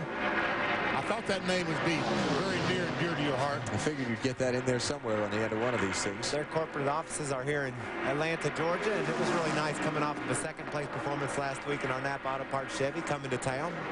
And seeing all the Napa people. Folks. Yeah. For the Napa 500 tomorrow. Okay, can we beat that horse any further? I think he's pretty. We got him the finish line, I believe, Michael. All right, next topic. 9 cars on the lead lap. There's Robert Burrows in the 53. Right around the top again. Liz Allison. And Robert Burrows from Mississippi has been moving up through the pack today. And I want you to know this guy brought his own fan club. If you look up here at the top of his hauler in the garage area, all of those people there are his family, believe it or not. Now that's what you do. Take your fan club, your family on the road with you, Alan. All right, count how many people are up there. I wonder what the pit pass costs this weekend. More than they'll make, I venture to guess. All right. But I like to watch Robert. He's fun. He's on the gas. I want to see if this story continues to develop, but the last... Oh, we got a car in the wall. Turn 1. Against the wall. Back it down. He's probably going to come off. Richard Mitchell. Another solid run. Yeah, he was running 6th. Now that would appear to be a right front tire failure. Mitchell, 34-year-old from Brewston Mills, West Virginia. Listen. Did you hear him? They asked him if he was okay, and he said, it knocked the wind out of him. Barely could get it out that the wind was just knocked him. But look at the angle that car's been crushed in at. That was a hard hit. Hard hit. You can't hit here like you can't blow a right front tire to land and not hit hard. It's not possible. It's too bad. Emerson Newton-John had Dick Bear's car on pit road when that caution flew. Cost him a couple laps. Mitchell had a 5th place finish at Talladega last race for this ARCA series. Again was in 6th place at the time of the crash. That has brought out the yellow for another time. The one thing that I was going to say just before the caution was Stewart had began to consistently outrun Kerry. And that was the first real long run we've seen under green. There goes Richard. He finally got it out. I am all right. Wow. Man. So, 7th caution, 28 laps to go, and they come back around to the opening of the pit lane. Everybody's in. Everybody get 4, and if Kerry Earnhardt gets the same matched up set of tires that he just got, boys, it is going to be over. Now, Stuart he proved on the short run he was dominant. Stuart Kirby's had some problems on his pit stops. Yes, he has. Just not been fast enough to keep that track position that Stuart Kirby has been able to get on the racetrack. Right now he's in 2nd spot, but we've seen him back up 3 or 4 spots every time he's made a pit stop. Can't afford it here because he needs to stay on Kerry Earnhardt's back bumper if he's going to have a shot. Got to have good stops here the last time. The pit road is closed, so let's take a break. We'll come back for the stops.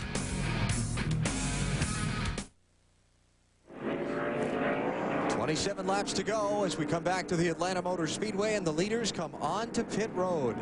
Critical final stops. Dave Burns. And the leader, Kerry Earnhardt, comes in. No changes, 4 tires and fuel, and they will take a tearaway off the windshield to clear the view for Kerry. He hopes he gets out of here first and keeps the same view, which is no cars in front of him. Matt? 2nd place, Stuart Kirby will take on just 2 tires like he did on lap 20. He was asked whether he liked his car with a full load of fuel or a light load. He said, put some fuel in it. It feels better that way. And he beats the 2-car off pit road, Marty. Series champ Frank Kimmel still too tight, up 2 rounds on the track bar, trying to loosen him up from the middle of the corner off. These will be 4 scuffed tires for Kimmel. He is running 240 on the water, a little bit hotter than he would like, but he does not think that's hurting the performance of the engine. He's off pit road. 2 tires on the 75. Well, they didn't have much choice but to do that, try to get that track position, and see if they can do it and win it that way. And if you watch those 2 teams fly over the wall to change tires, the Pennzoil guys that pit the Winston Cup car that Kenny Wallace drives are pitting the car. A bunch of DI guys are pitting that number 2 car. They flew around there and had that right side up that fast. And the 75 guys didn't have that type of a stop going. So I think they made a real smart call there. Just get 2, hope it works out that he can hold off Kerry for a while, and if he can't, stay close enough to where if the tires wear out, he's better on the long run, maybe get him in. Final sprint to the finish upcoming when we come back to Atlanta.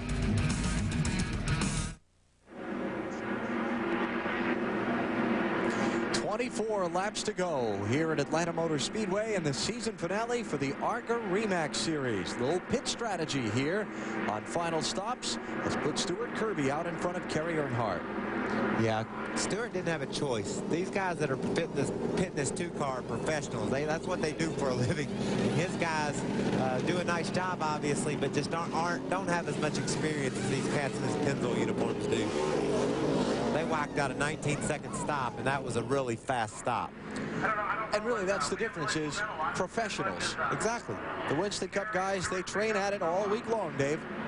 And the guys pitting Kerry Earnhardt's car actually worked for Dale Earnhardt Incorporated, but as backups. They could be a backup to the Winston Cup crew if anything happened. Now, Jason Three, the guy they call Bama, he's the front tire changer. And the first 2 stops, or at least a couple of stops, they put the tire on. Lug nuts popped off everywhere, and he couldn't tell why. I mean, they glued them up the same. They did everything the same, but they kept popping off. This time, all of them went on. There were high fives everywhere. They had a great pit stop, and even with 4 tires, got Kerry out quick. Those guys practice pit stops every day, whether they're practicing the pit stop for the 15 or the 1 or the 8 or the backup crew. They got backups for every position. Matt, how about the leader? Well, Alan, all day today, Bob Schacht has preached to his driver, Stuart Kirby, be careful on your restarts. I feel like that's been the biggest hindrance they've had all day. And now he tells him, you are the leader. You will set the pace. Just don't jump the green. I will tell you when the green comes out and when to jump in the gas. See Damon Lusk in the 22 car on the inside of the leader. He is 1 lap down in the 9th position. And there's the Emerson Newton-John in that green and white 35. So Kirby's the leader. Kerry Earnhardt is 2nd. Shane Meal 3rd. Frank Kimmel is 4th. And Jason Jarrett is 5th. 23 laps to go. The leader with just 2 tires on his pit stop. This is what you call a tough road to home. Yes. Kerry was faster when they both had 4, so it's you're pretty sure he's going to be faster when he has 4 and the other guy only has 2. But Stewart's been really good all day. We'll see if he can get him the lead here on the restart. Kevin Lusk in that 22, trying to stay on the lead lap if he can get by the 75.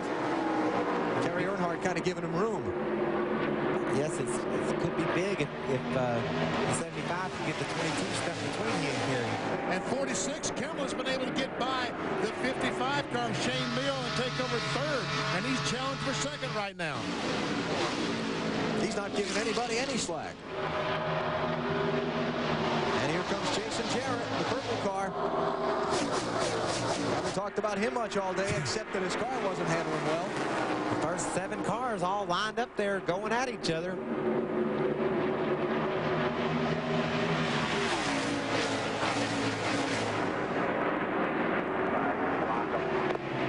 Blocking. That was Bob Shack. On Stuart Kirby's radio, the team owner.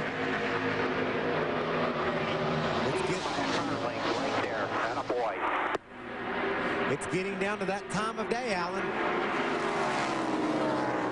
Here comes Earnhardt looking low. Man, did you see that 2 car come down the back straightaway?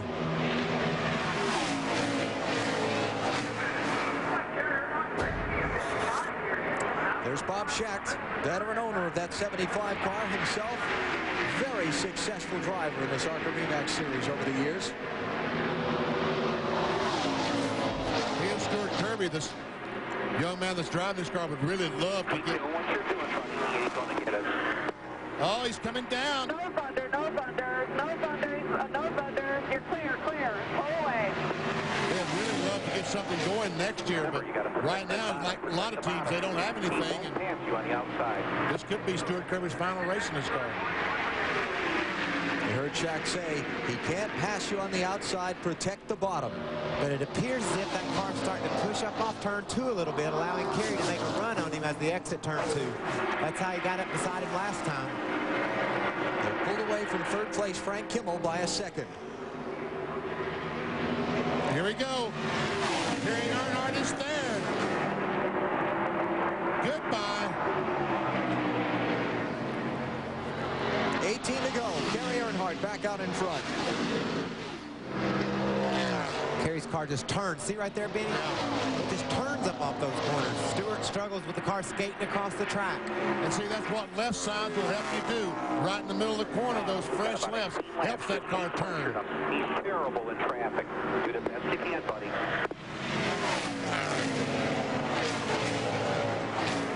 You really got to hand Kerry Earnhardt a lot of credit, though. He's been able to tell those guys all day long what he needs to do to that car. We've seen the car get better all day long, and that's just because he's sitting in that seat telling the guys what he needs for them to do in order to make him get around the turns better. And he is right here at the end when you obviously want to be. See that sponsorship on the side of Kerry Earnhardt's car? Sources tell me that we can expect an announcement in the very near future, maybe during Winston Cup Week in New York, about a possible NASCAR Busch Series program for Kerry Earnhardt in 2002. I know Kerry's really excited about next year. He's got a lot of good things happening for him, and his performance today certainly helps all that. Speaking of performances today, as we look at Frank Kimmel and Shane Neal, Shane's done an excellent job. They've done a terrific job. Been very impressed. This is the first time I've had a chance to see Shane Mill drive, and I've been very impressed. Couldn't ask for much more out of him, could you? In only his second ARCA attempt, to be able to sit here and run solidly in the top 5 all day long and just learn so much. You know, he's come from the Goodies Dash Series. Those cars are tremendously different than the big stock cars that he's racing here today, but yet he's been able to adapt to it. Racing right there with the 2001 ARCA champion, Frank Kimmel, and he's heating him up right here, coming up underneath of him for the 3rd spot. I won't drive in on the outside. Just leave it there. There you go. You're fine. You're fine. Now you got them where you want them. Now you got them where you want them. Scoot by. Clear high. Perfect. Listen to his daddy, man. Is that big or what? Steve's driving it with him. He's not driving it for him. He's driving it with him. And he's probably smiling from ear to ear. Oh, that's so much fun. Steve is. So thankful that young man has a father that is able to mentor him and just oversee his whole career. Well, did you hear the pride in his voice when he said, perfect? I like when he said, don't drive it in there, he'll slide up. There he goes, there he goes. There you got it, now you got it. That's just fun to listen to, man. So Shane Meal up to third spot here with 12 laps to go. Ed Berrier and Tim Steele racing for 6th place. This was 1 lap ago. Check it out. Tim Steele, the red car on the bottom, and golly. They say that 8 tires work better than 2, and that was a classic example. Did Ed let him get by with that? Looks that way. Didn't have much choice. Probably had to catch his breath. Dave? Well, Ed's a pretty good guy, and this is his day. Remember, earlier this year, he helped NASCAR Busch Series champion Kevin Harvick twice. In St. Louis, he practiced the car for him because Kevin had a Winston Cup obligation. And in Pikes Peak, he actually practiced and qualified the car for Kevin. So this is Ed's day. He didn't get to race those days, but he does this day, currently staying in the top 10, running 7th, guys. Solid day for Berrier. Tim Steele, maybe not the performance we expected out of him. 3-time winner in ARCA competition here in Atlanta. There you saw a good shot of Ed Berrier widening the racetrack out a little bit, going up top, trying that out. And let's talk about Frank Kimmel, 2001 ARCA Series champion. What a season he's had. Listen to some of these stats. In 24 races coming into today, 10 wins, 11 poles, 20 top 5 finishes. He's won 5 of the last 8 races. And he is now a 3-time ARCA champion, twice in a row. Since 1997, he's finished no worse than 2nd in ARCA points. Marty? And Alan, today they have just not had it. They're running in 4th right now, but the car has been tight. They've made 6 separate adjustments to this car, trying to loosen it up, and nothing's worked today for these guys. So I think Bill Kimmel, when he gets this car home, will kind of dissect it a little bit, try and find out why none of the adjustments work for Frank Kimmel today, because they have been tight and stayed tight all day long.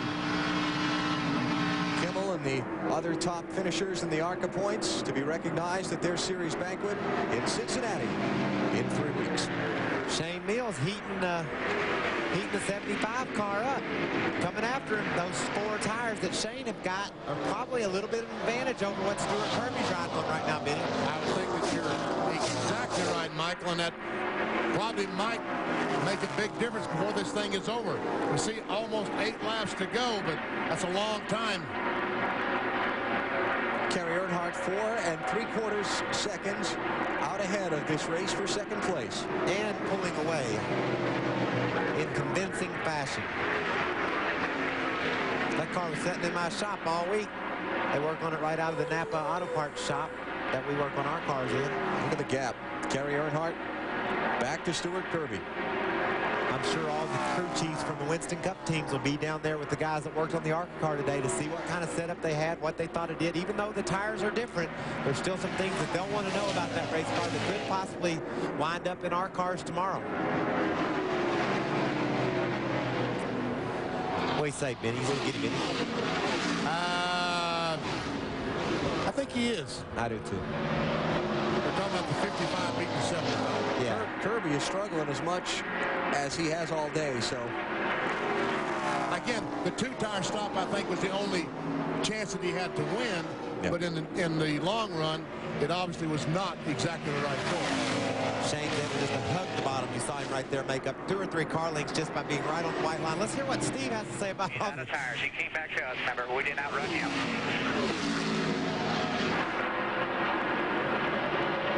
Starting to warm him up a little bit to the idea of passing this guy. All right, let's see what he can do with it now. He's got the run on him off turn 2. Starting to lay a little groundwork. Kirby's had trouble holding his car low in 3. Like he kept it right on the bottom that time. No, but it's going to push up a fall.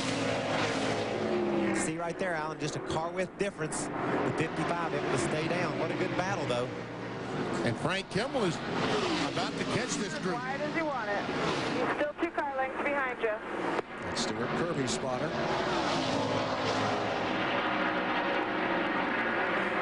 Now Shane's getting in a bit of a pickle here. The longer he waits to pass the 75, the more chance the 46 has to catch him. Shane's kind of moved up to the middle of the track right there. He looked real good on the bottom earlier. I don't know why he's just trying a different line to figure out a way to get around the 75, I guess. Shane Mills caught him, but he hasn't been able to pass him yet. And again, all this going on now some 5 3/4 seconds behind Kerry Earnhardt, the leader. Too tight when I get to him. Yeah. I think that explains why he's up off the bottom of the racetrack, did he? Yeah. Here he goes. He's got a good run on him now. That's a run. That's a run. Second place. Stay in there. He ain't gonna drive it in on the outside. Just stay in there. Stay in there. Stay in there, Shane. You're fine. Just run your lap. There he goes. You're fine. You're fine. You're fine. Clear high. Him and Kimmel are racing behind you. Shane Meal the second. All right. Scared me. And Frank Kimmel is blowing up. Some smoke in the back of the 46 car. And Robert Burrows is on pit road. Oh, no. Robert had such a good day. Now for Olivia up here. Uh-oh, he's worried about Olivia. That's cruel, Steve. That's not nice. Oh. 2 laps to go. Blowing up or has blown up behind you. You got about 8 car lengths on him, Shane. You're fine. Kerry Earnhardt, Dale Earnhardt's oldest son, kind of got set back in his racing career. He had a family at a rather young age and properly chose to concentrate on raising his family. Now that his family is coming along, he's set back on building his racing career once again. And it's coming along nicely for him. A tough start when he got into the NASCAR Busch Series a couple of years ago. Had some problems wrecking race cars. Got set back from that, but now with the help of first his father and now Dale Earnhardt Incorporated, is trying to rebuild a career. He's looking for his 3rd victory in 5 tries in 2001. Checkered flag is up for Kerry Earnhardt. He wins here at Atlanta. Good job, Kerry. Good job. Shane Meal comes down for second, and Frank Kimmel closes out a championship season with a 3rd place run in the season finale. Great day for Kerry Earnhardt. Oh, what a wonderful day for him. Not like I said earlier, he didn't have his car the way he wanted it earlier. He was getting outrun, and he's shown the intelligence and the smarts to sit there and ride in that race car and report to these guys on the pit road what he needed them to do, what he needed to feel out of the car to make it better. And at the end of the race, he was on it. His lap times were fast. I mean, he was hauling at the end of the race, and that's real impressive. Dave Burns. And I'm standing by with Vic Radici, the guy who made those calls, Michael, with Kerry Earnhardt. Tell us about getting the car right for Kerry throughout the day. Well, I had a lot of help. We get the whole DEI crew behind us. Dave Charpentier, he's a key element to this team. He's engineer for the one car and the chief engineer at DEI. Without his support and help, we couldn't make this possible. Everybody at DEI, the engine shop, the fabricators, all the pit stop guys, they worked their heart out to help Kerry and help me, and that makes it all come together. Vic, how important was this after the tough weekend in Charlotte? I'll tell you, this is a good thing for Kerry and DEI after the Charlotte race and the tragedy that happened there. It was just unfortunate, and our hearts go out to the Alexander family. But for Kerry going into 2002, this is big momentum for him, and this is what we needed. All right, so Kerry, you might say the other Earnhardt brother wins pork, the other white meat, 400, guys. All right, Dave. Dave referring to the end of the race in Charlotte back in October. Kerry racing for the win with Blaise Alexander. The cars made contact, and in the ensuing crash, Blaise Alexander lost his life. Kerry took it very hard. But he's won today, and one he can be happy with. Kerry Earnhardt has scored the victory, and he's going to give a start-finish line salute to this Atlanta crowd. We'll be right back.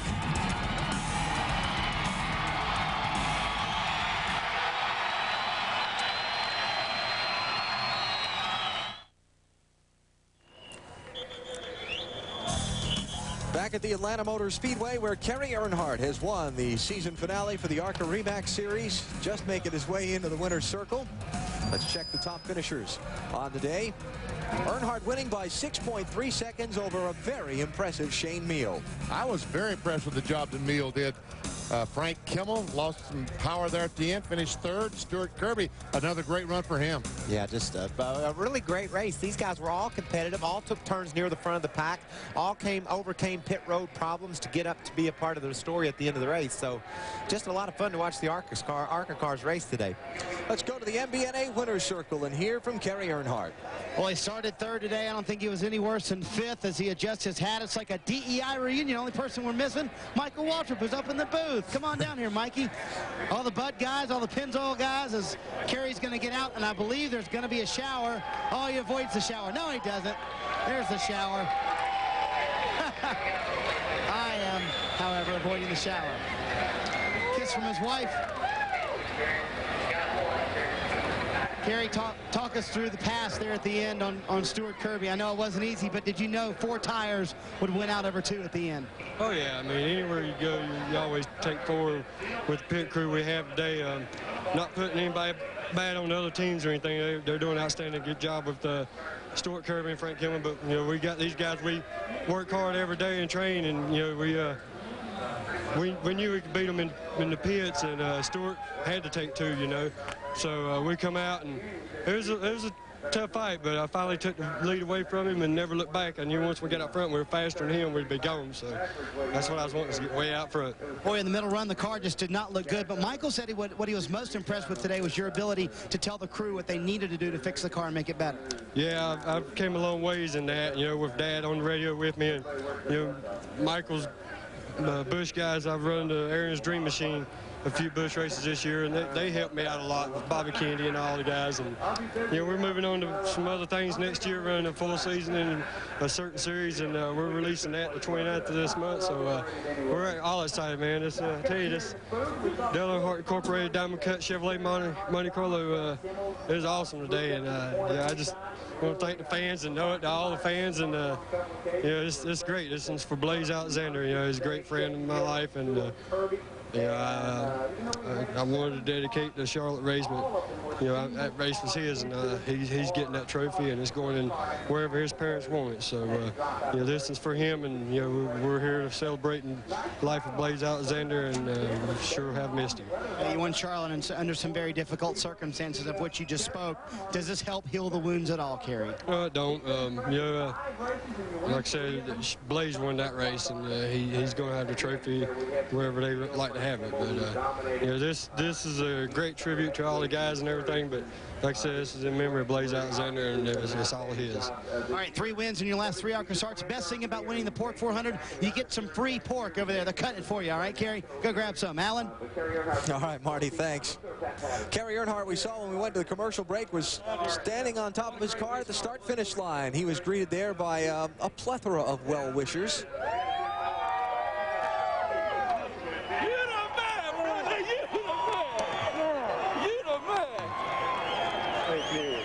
Diamond Cut Jr. Yes, Had a little receiving line going on the start-finish line. Kerry Earnhardt has won here in Atlanta today.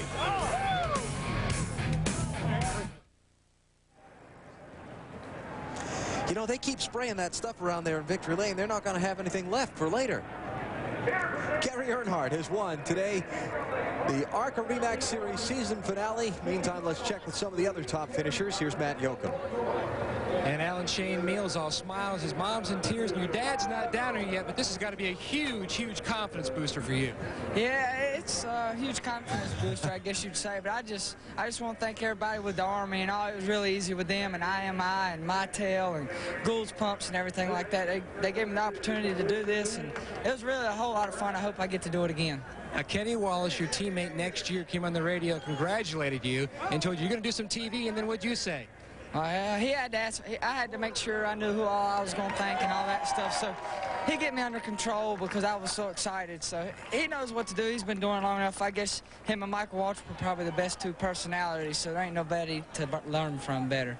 Well, great day to learn. He finishes second today in Atlanta. Congratulations, Michael. What about that dude, man? He is on top of it. All right, go, Dave. All right, well, we got one of those young guys taken care of. Now, let's take care of one of those guys who's over 30, Frank Kimmel, who is an old guy. Well, I don't want to go that way, but you are the champion again this year. You clinched already. Couldn't pull off your 11th win of the season, though. Why wasn't the car good, Frank?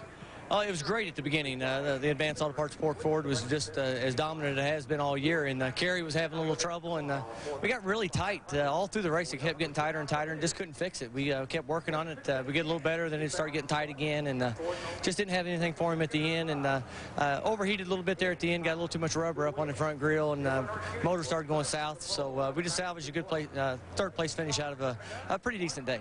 We saw those whiffs of smoke there. It was just overheating there at the end? Yeah, she was steaming out the pipe pretty good, and you know, you hate that because you know you're hurting the motor, and that's the best motor we've ever had. Joe Ryan and the entire guys up at the Ryan Competition Engines done a super job, and that's the first time all year that I've been able to turn left and drive past Kerry, and you know, normally he just pulls right back down in front of me and waves at me and kind of taunts me a little bit. So it was a fun day at the beginning, but we'll get it better. We'll get it good at the end. Well, that could be trouble for the competition next year, guys. He won this year's championship by over 1,100 points, and if his motors are that much better next year, yikes. Yeah. Frank Kimmel, 2001 ARCA REMAX Series champ. Now the full field results of today's Pork the Other White Meat 400. Hey, I thought I was going to say that name. Oh, I'm sorry. I forgot about that. Tim Steele wound up finishing 5th. 11th through 20th in the Pork the Other White Meat 400. Very good. Emerson Newton-John finished in 17th. Had an unscheduled pit stop. I think he could have been a part of the top 15. So Dick Bear and his guys ought to be real proud of the job they did for Emerson. And welcome to the South and part of the stock car racing world, Emerson. Andy Belmont had the problems that knocked him out in the AOL car. Mark Gibson, same thing. Engine, Justin Labonte, engine. The kid, Shelby Howard, the 64 car. Engine. Yep. And then some of those guys at the bottom didn't quite get up to speed, and ARCA decided it'd be best for them and everybody else if they parked them. We'll come back with more post-race coverage in a minute. Fans of the Atlanta Motor Speedway saw a great race today for the ARCA REMAX Series. Looking down on this massive mile-and-a-half track from the Budweiser.com airship. Brought to you by NASCAR's official beer, Budweiser. Race fans, this Bud's for you. Marty Snyder. Well, Alan, Tim Steele finishes 5th, and I listened on your radio. 1 point you were loose, 1 point you were tight. Did you ever get it to where you liked the car, actually? You know, I tell you what, I've won races and haven't worked as hard as what we did to finish this 5th today. You know, it's no, if it would have been another 100 miles longer, I think we would have got it, because he started doing things, and once we started thinking backwards of what we were supposed to be doing, it started working better and better. But you know, all in all, it's a good day for us. Ed Barrier comes in and gives a push. I don't know what that was for, do you? He was just being nice, I think. Yeah. You know, it's just, I'm glad to come here.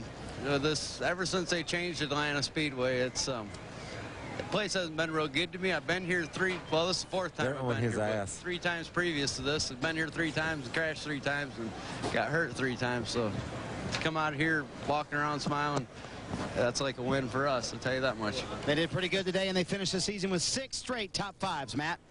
Stuart Kirby takes home a 4th place finish, but 2 tires. Did you need the 4?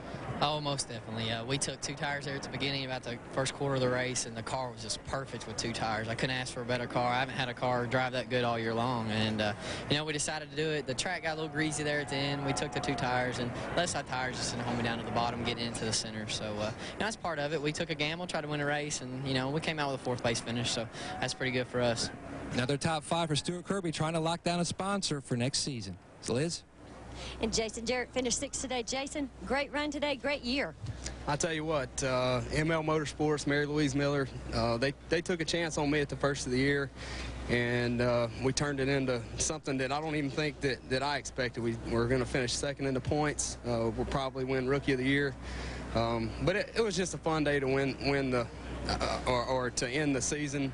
Everything went good. We had great pit stops. The guys had to make a lot of changes, but for Damon RVs and Biomet and Coca-Cola and just all the other sponsors and my family that back home, and my mom and everybody back home that had to sit there and watch it all day, and I know it's kind of nerve-wracking for her.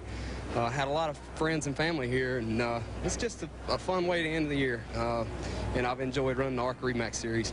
It's a great year for these guys, Alan. All right, thanks, Liz. Jason Jarrett, 6th place finish today. Final thoughts and a look ahead to tomorrow's Winston Cup race after this.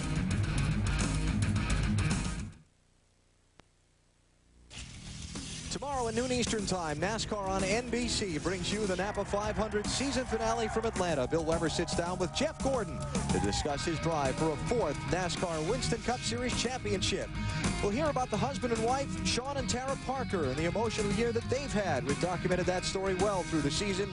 Three-race show begins at noon Eastern Time. Tomorrow, the Napa 500, NASCAR on NBC. Michael Waltrip's been kind enough to sit in for Wally, who will be back with us tomorrow. You've got a pretty good little race car, you think, for tomorrow's race, huh? Yeah, it's going to work really well. I'm real happy with the way our Napa Auto Parts Chevy ran in practice today. It's an interesting track to get a hold of these days with the tires the way they are, and so I think you guys will be able to report on tire strategy, 2 tires, 4 tires. There'll be a lot of stories played out, especially the line, the racing line that you'll see tomorrow. There'll be guys, Ricky Craven, everybody talks about me going up there in a hurry. Ricky Craven will beat me up there. He'll go right around the top in a hurry and always runs real well up there. It looked like the day in today's last practice session, the final practice session, that Tony Stewart is dedicated to the bottom of the racetrack. He's just going to make his car run on the bottom, but some guys are going to try both top and bottom. Well, at Rockingham, that's where my car wanted to be. I could run right around the bottom, never went up top one time. That's the easy way around. That's the best way to go, right on the bottom. But just so many times, it's hard to get a hold to the bottom of this racetrack. Some other guy will go around you on the top, and you'll say, I better go up there and check that out. So Michael, Tony might have to do that. After what happened at Homestead during the race on pit road last Sunday, there'll be lots of discussion about that. Has been all weekend, but will be, I'm sure, in the drivers' meeting tomorrow. Your thoughts on that and what can be done in terms of safety tomorrow to keep it from happening again? This pit road is safer, in my opinion, than the one we were at Homestead. There's not a wall along the outside of this pit road, so you're able to swing out, and if somebody comes out, you can go out into the grass. That wall at Homestead keeps everybody hemmed together, so that'll lead to safer pit stops just because of this pit road configuration today. The helmets that guys are going to wear, I think NASCAR maybe should step in. I didn't think they should with the Hans device or the things the drivers wore, because it didn't hamper your ability to drive the car. But you put a helmet on one crew, it's going to make them probably a little slower than another crew. You make them all wear them, nobody will know a difference. So the helmets need to develop, maybe a bigger eye open so their peripheral vision is good coming in and out of the pits. Hopefully we'll see some of that in the future too. What do you think, BP? Well, how many teams? Well, we'll get into that a little bit later. Okay. A later subject. Later subject. All right. Well, that's tomorrow at noon Eastern Time. NASCAR on NBC with the Napa 500 from here in Atlanta. Kerry Earnhardt has won the ARCA Series season finale.